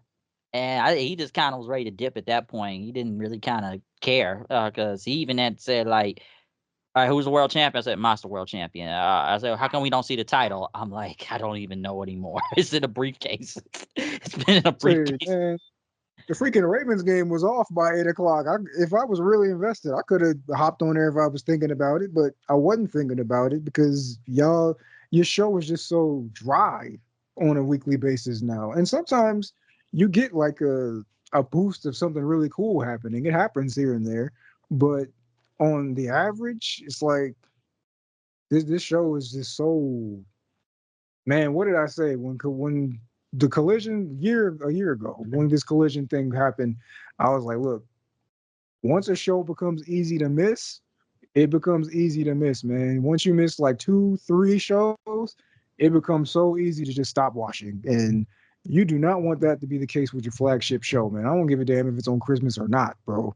You gotta give me something, some kind of hook, something to invest me into this weekly product. Because yeah, I'll pull up for the pay-per-views, man. But this week to week, if I'm gonna keep watching, show. This is a go home show.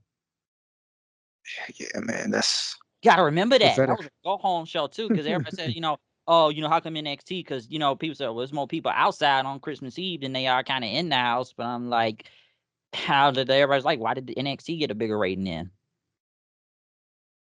See, but I'm not. It all just when conversations like that come up, like anytime somebody brings up ratings to me, like it always comes from a place of bad faith, and I'm not really interested in those conversations.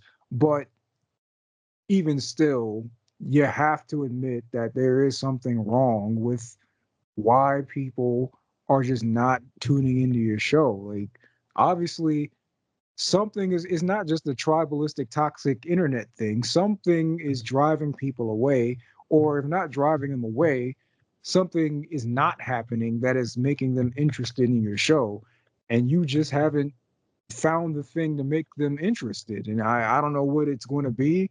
I mean, you can pop somebody with bringing a name in or a name back, but if that name isn't doing anything interesting, then it's like, well, who cares? Like, I mean, MJF at one point is like the guy of the company, and yet he's just another guy coming in third match on the card on the pay-per-view for a dead build, for a dead match. For it's like, nah, bro, these you gotta have them doing something, man. FTR, one of the hottest tag teams in the company. Now they're just a team. Like they come They're out and there. they just like, hey, it's FTR.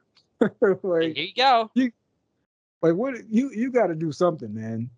And like I said, I'm not going to be the armchair booker guy who says I can do it better, but I'm just saying, for me personally, whenever I turn on this show on Wednesdays, sometimes something hits. Like when it's usually a Hurt Syndicate segment, but other times I'm sitting there like, why is Jericho on my TV? Why is this Adam Cole, Kyle O'Reilly thing going on? Like, why are the Death Riders beating up jobbers in the parking lot? Like, it's like, dude, do something, Why man. is Daniel Garcia the savior of AEW?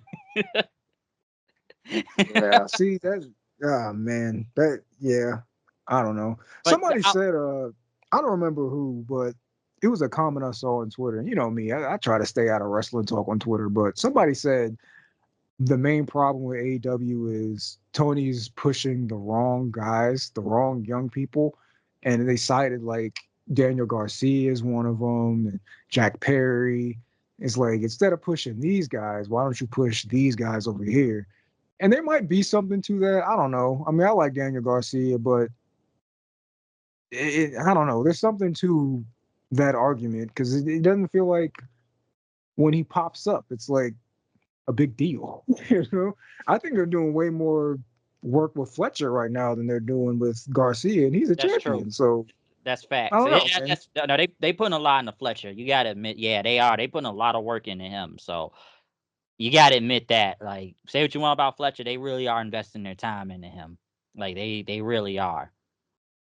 That's But what you do, man. You build them up, and then when they get to that level, if it was earned, I like when he beat Ospreay. If we're just talking strictly off of that, I wouldn't have been surprised if he won the whole tournament. Like, that's how much they put into him. And it's crazy that I'm saying that with two champions in the tournament, but it's like, he yeah, I beat can see. Okada. That's what I'm saying. Like, it felt like it wouldn't have been weird if he won, but if Daniel Garcia won, it's like, it's kind of interesting. So yeah, it does make you think. But I'll say this too. Like like I said, overall, I think this was a good pay per view and whatnot. And I know I'll get this to another time once the end of the year review. But it's a lot to really say about AEW throughout the entire year, and I feel like it's been a lot of negative than it's been positive.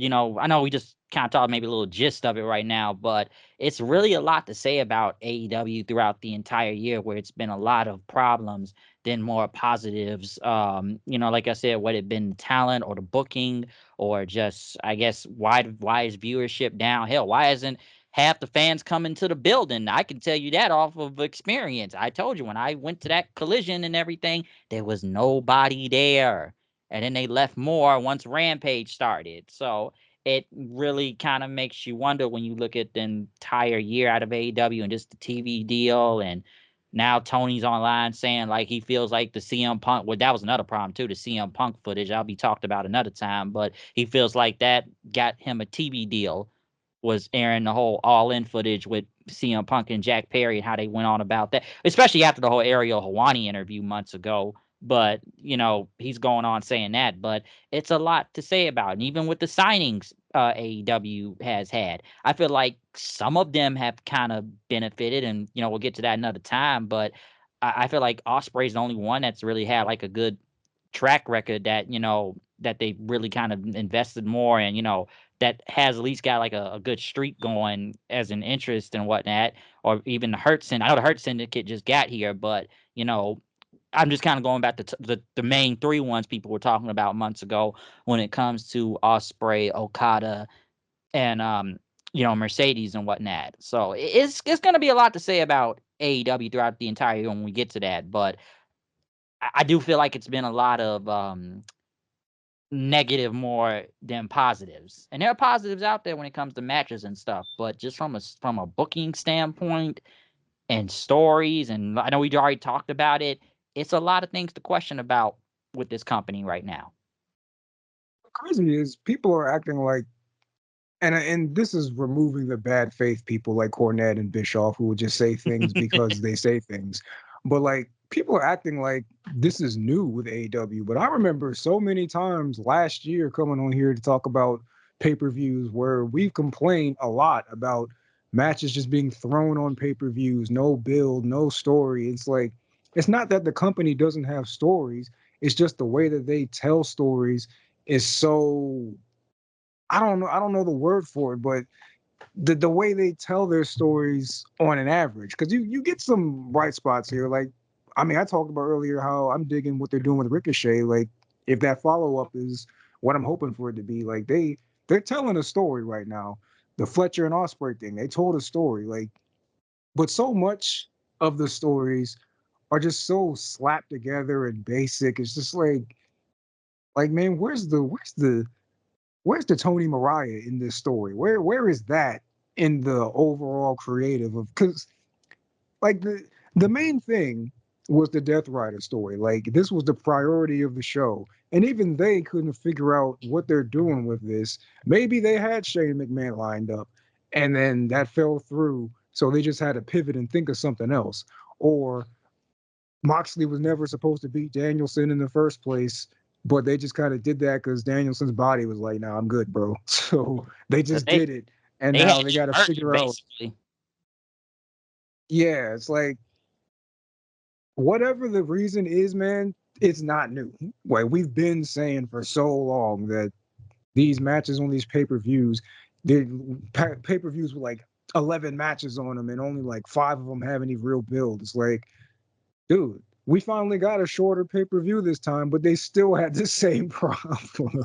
And I think like it was a total of 8 matches. I had to look up the card. It was like I think it was a total of 8 matches this time. And I'm not counting the pre-show ones. I know a lot of people aren't gonna sit through like 4 more matches on there too. Because the majority of the time with AEW, we get damn near 15 matches on almost every pay-per-view, and it goes on too long. I've said this about, and I know we talked about this before when it comes to like AEW and WWE. AEW, some say it's too many matches. With WWE, they say it's too shorter matches, and Triple H can't count after 5 because he think this is takeover or something. Like I said before in the past, I think 7 is the most even number you could really think of, and I mean that about any company. Like I'm not even just talking about with WWE and AEW. I just say like 7 matches is the most even thing you could get out of a pay-per-view. It's not too much. It's not too little. It's just enough. Like that's my opinion of it. That's what I take of it. But yeah, even like you said, this pay-per-view went off a little bit early, and once again, still the same problem. Yeah, I mean, even 8 matches is cool if each match on the card is built to a level of interest. Like you 7-8 is definitely the sweet spot, but like in like eight matches on this card is amazing, especially considering what we've been getting. But at the same time, if you give me 8 matches and half of them have build and the other half don't, and you're wondering why the crowd is sitting on their hands for a 20-minute match, it's like, well, what did you do to make them want to get into this other than they just already have a preconceived notion on how they feel about these people? Like, wrestling has always been about the reaction. It's always been about telling a story to get people invested, and then the moves are secondary. And I'm not one of those who's going to say, well, because they focus more on wrestling, that's a negative.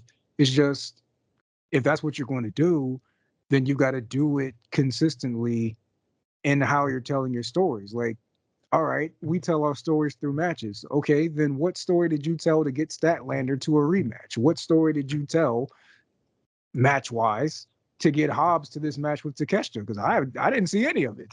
Like, and if you just pigeonhole it all on Collision, and then you wonder, based on the Collision ratings, why people still aren't invested in this match that they're showing, then something isn't clicking internally, because Sure. we all see the numbers. And if Tony is such a numbers guy, you see the numbers too. And yet you're building something strictly on Collision. If you did in the first place, that's me giving you benefit of the doubt. If you built it on Collision, then why am I seeing a street fight between Mariah May and Thunder Rosa that doesn't feel like it warrants a street fight? Like, it's just it's the basic stuff, man, that for whatever reason they're not getting together, and that's why I don't know, man.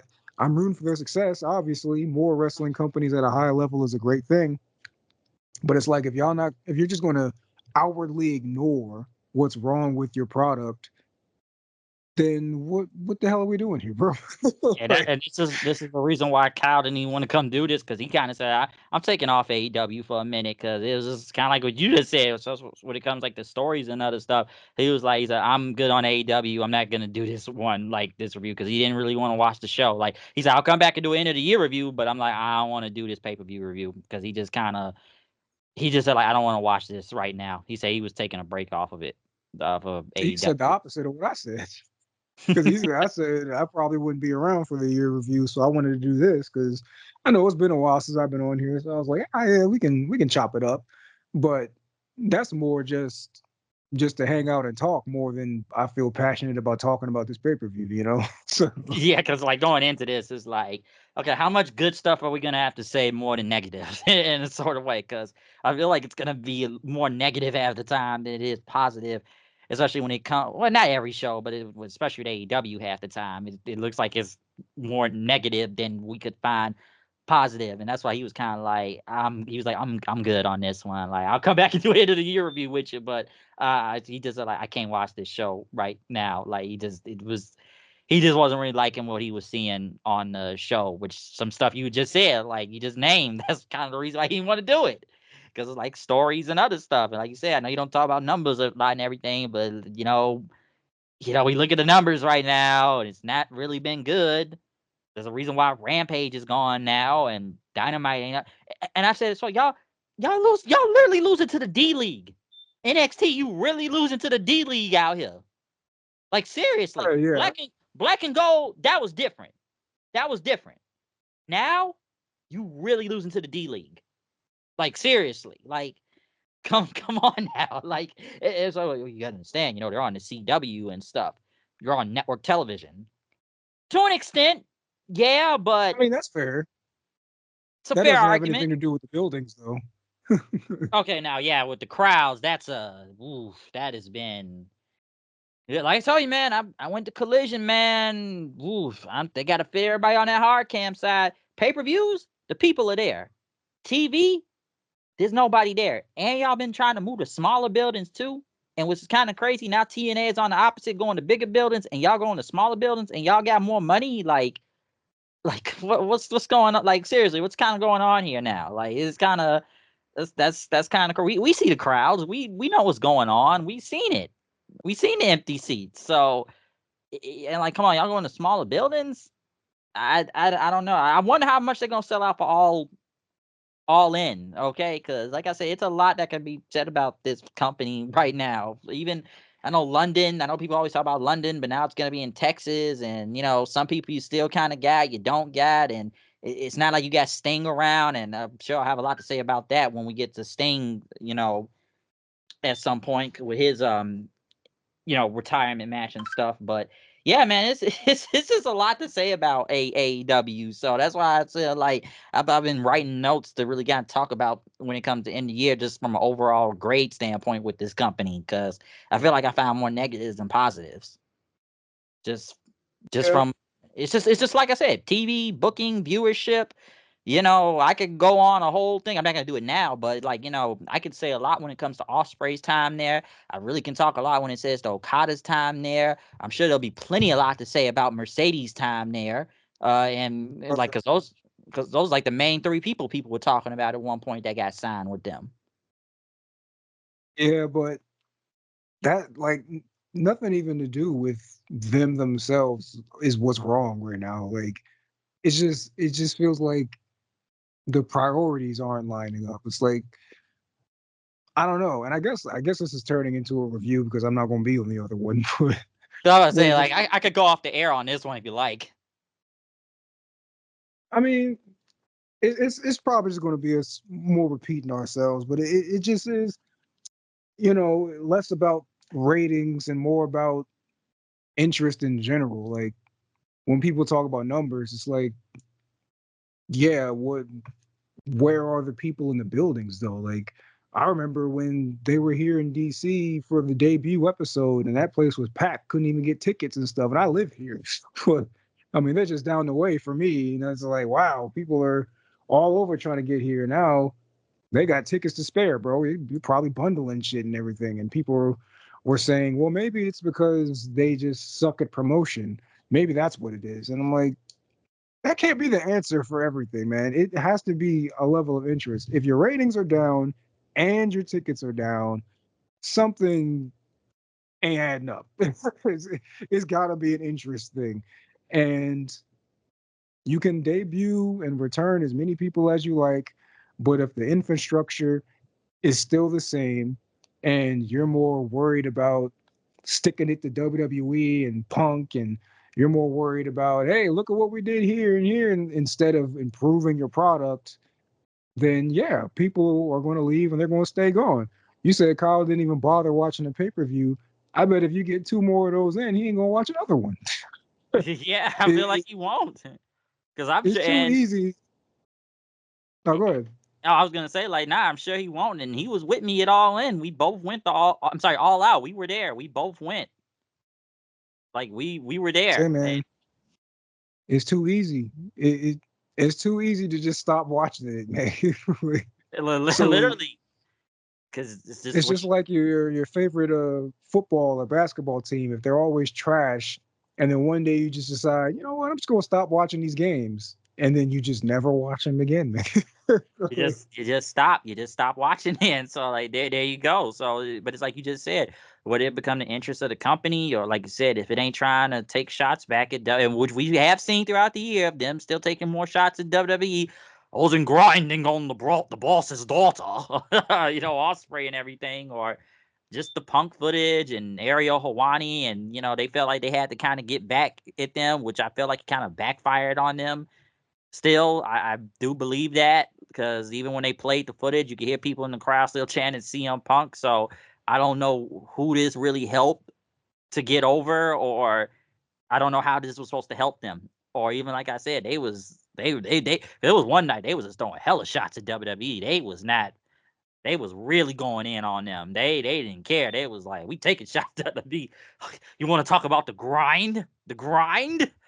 Let's say you are grinding on the boss's daughter to get the position you're in. I'm like, how many people have said that already?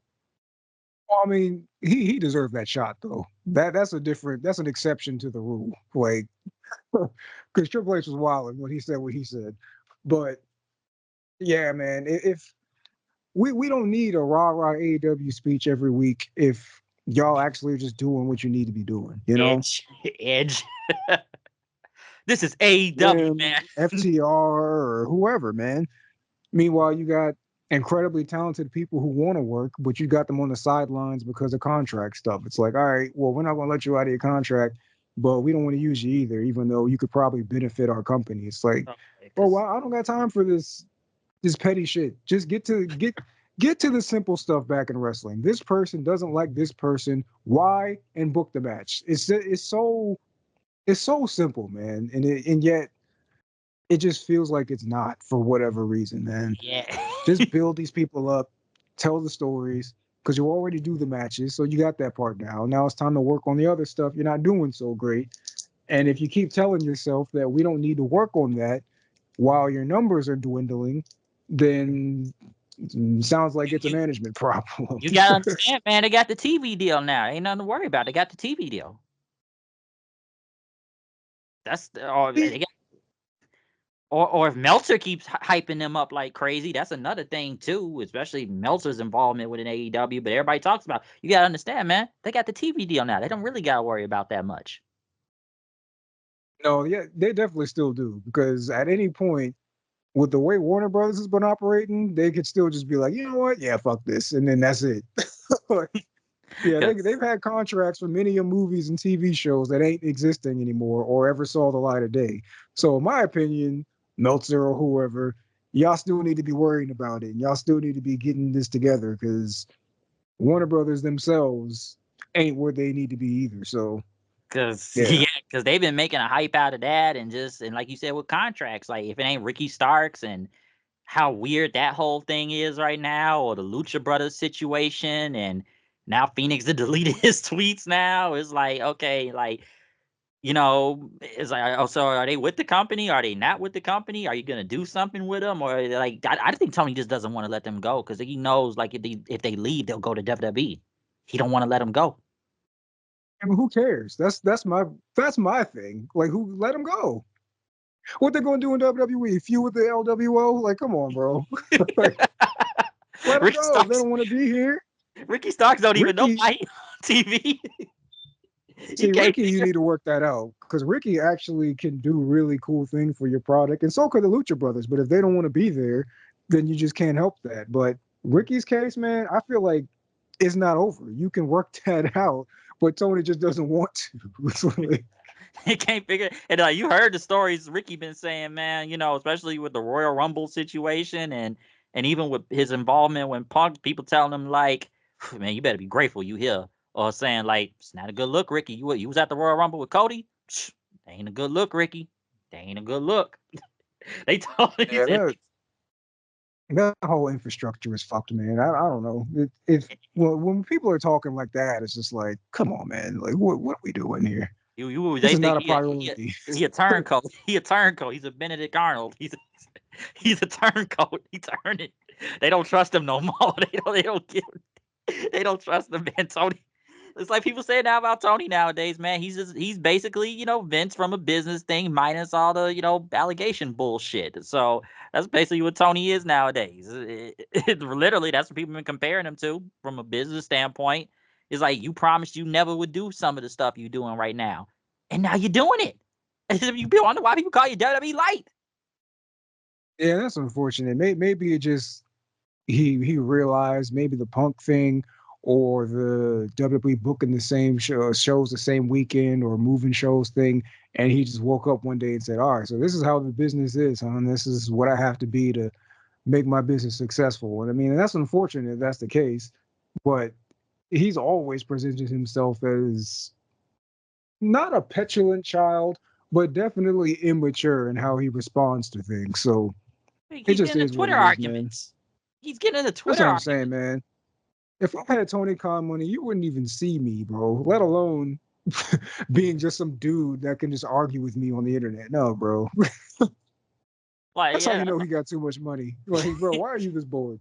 he's a billionaire. So it's like, he's a billionaire. So it's like he could kind of do what he wants and buy whatever. Basically, that's why he pays this much money for all half the talent and whatnot. Like, like it's just like, how I just wonder how much money are they? Well, apparently AEW is like worth $2 billion apparently, but I do question sometimes like how much money y'all really making throughout the year with this shit. I be kind of wondering that a little here and there. But hey, Tony's the money man, so it's like you can't really.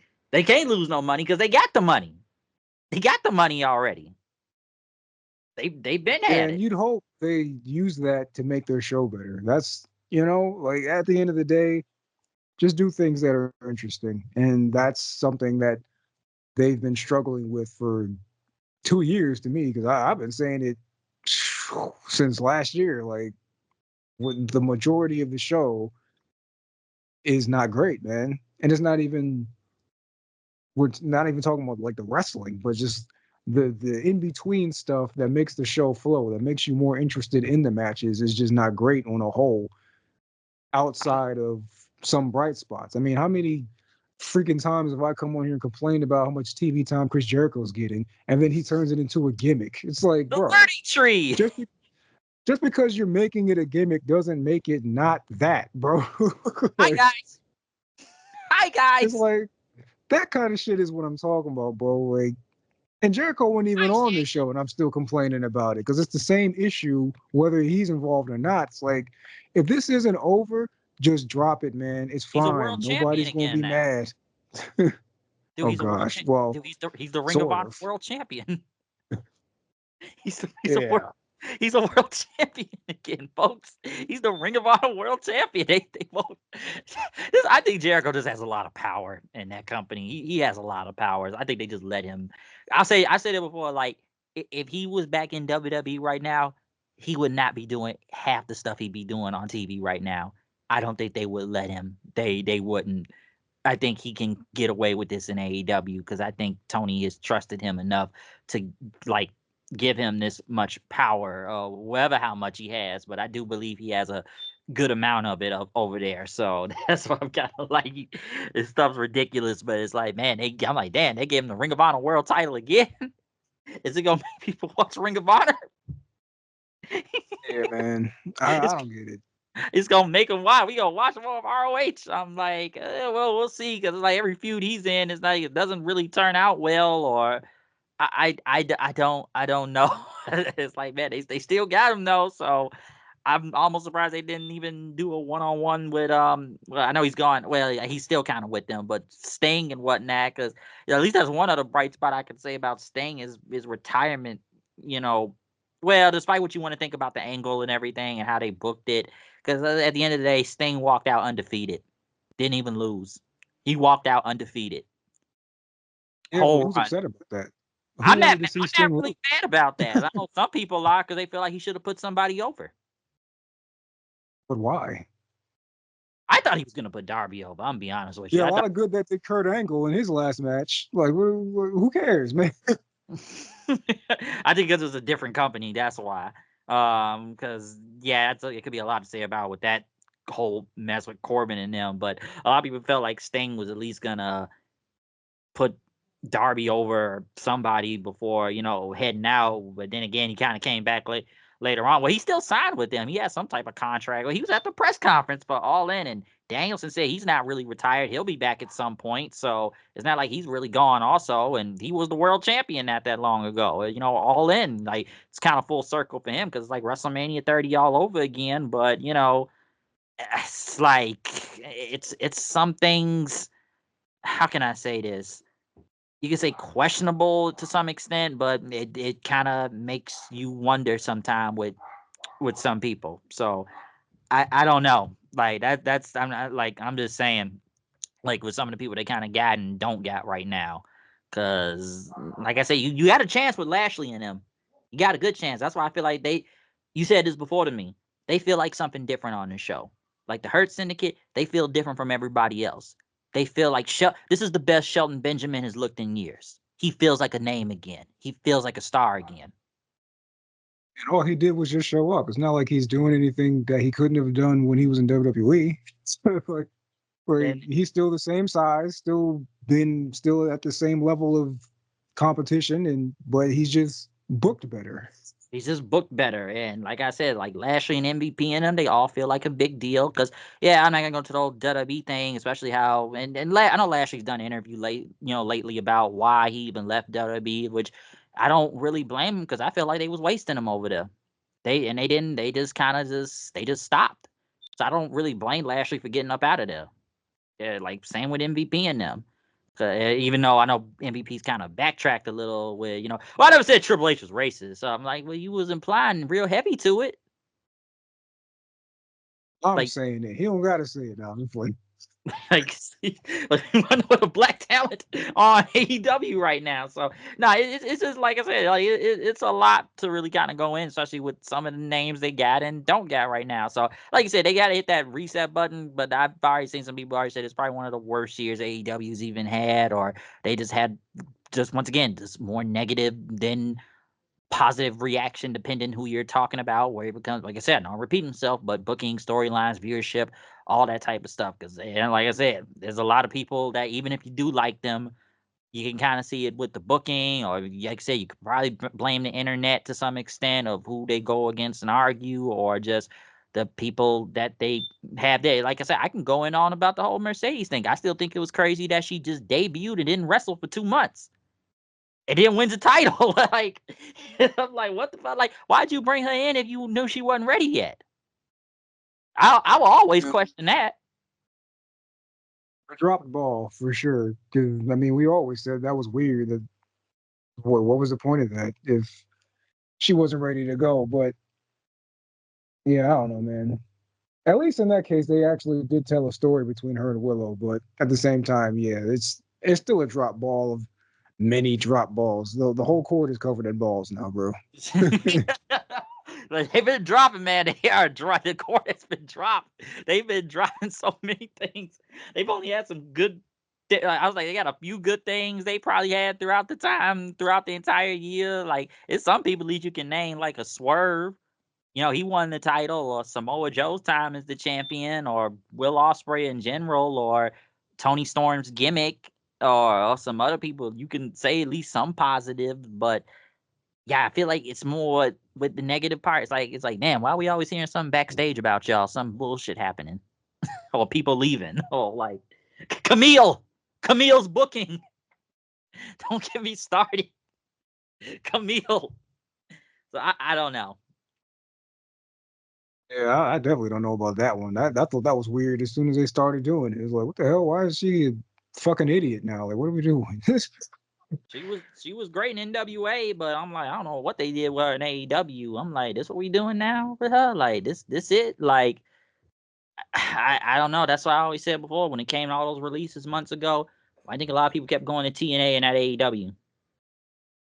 So, Well, I don't know. They bringing in Tessa Blanchard and stuff, so I'm not going to defend TNA for shits. yeah, I can't wait to get into that subject when I do that end of the year review. And the thing is, I have a lot of positive things to still say about TNA. I really do. I know that's a very negative part, obviously, but I can't say TNA has had a bad year from an overall standpoint of things and stuff. Like I said, I'll get into that another time, but yeah, there's some bad parts here and there too, but you gotta admit TNA has had a pretty good, I would say they've had a pretty good year since coming back.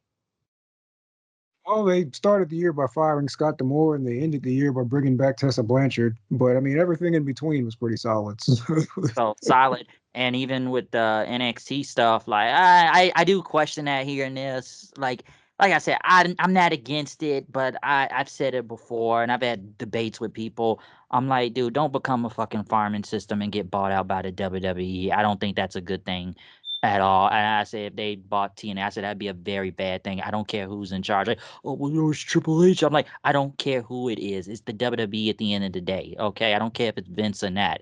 You can't fool me that easily. Like, come on now. So that's why I've always kind of been back and forth and with this whole partnership, and I know it's supposed to be a lot of people leaving TNA right now, apparently, and stuff. Like, come on, I think we already know Jordan Grace is on her way out the door, and I've been hearing some other names given the new ownership, and I guess because, like I said, Scott's not there, so a lot of people kind of stay because of Scott. I don't know. It's a lot of things I'm hearing. So like TNA, it's an up and down thing, but at least I can say I can find a little bit more positivity to them. But I will say this: overall, though, what would you grade this show? Yeah, I want to say because I'm starving. It's time to get up out of here. I'll say I give it like a B minus. Like it's not, it was carried by the Continental stuff, but I didn't think anything was actively bad except, and even like the thing I wasn't into with Cole and MJF, that's more just not being into the story they're telling rather than the match itself actually being bad. But yeah, I'd say in that range, B minus C plus. What the number equivalent be like a 3.5 out of 5, around that. I'm same. Yeah. I'm kind of around that. I agree. I'm around that. This wasn't a bad show. I don't think it was a bad show. It was good. like I said, I'm not Better saying it than was last great. year. Agree. That's wholeheartedly, 100% wholeheartedly agree on that. So yeah, I think it was a good show. I didn't think it was really bad. Like I said, I'd stay in that B minus C range. So I'm kind of right there with you on that one. So I don't think it was pretty bad. So we'll see what happens when they move to Max this Wednesday. But yeah, other than that, got anything to plug before we get up out of here? Nothing new. I mean, you see the name Black Shaggy, you type that in Google with Bandcamp, all my music comes up, all that fun stuff, all the stuff I'm doing with my boys and in DAR Elite. So, same, but nothing new. That's what's up. So yeah, comment, subscribe. Follow me on Twitter at HoodNight890. The next time, like I said, I know you probably won't be on for the end of the year review, but that'll probably be the next one that we'll have, and then probably moving on to Genesis of the Royal Rumble next. So we'll see what happens, but definitely in the end of the year review is coming. So other than that, we out of here. Peace.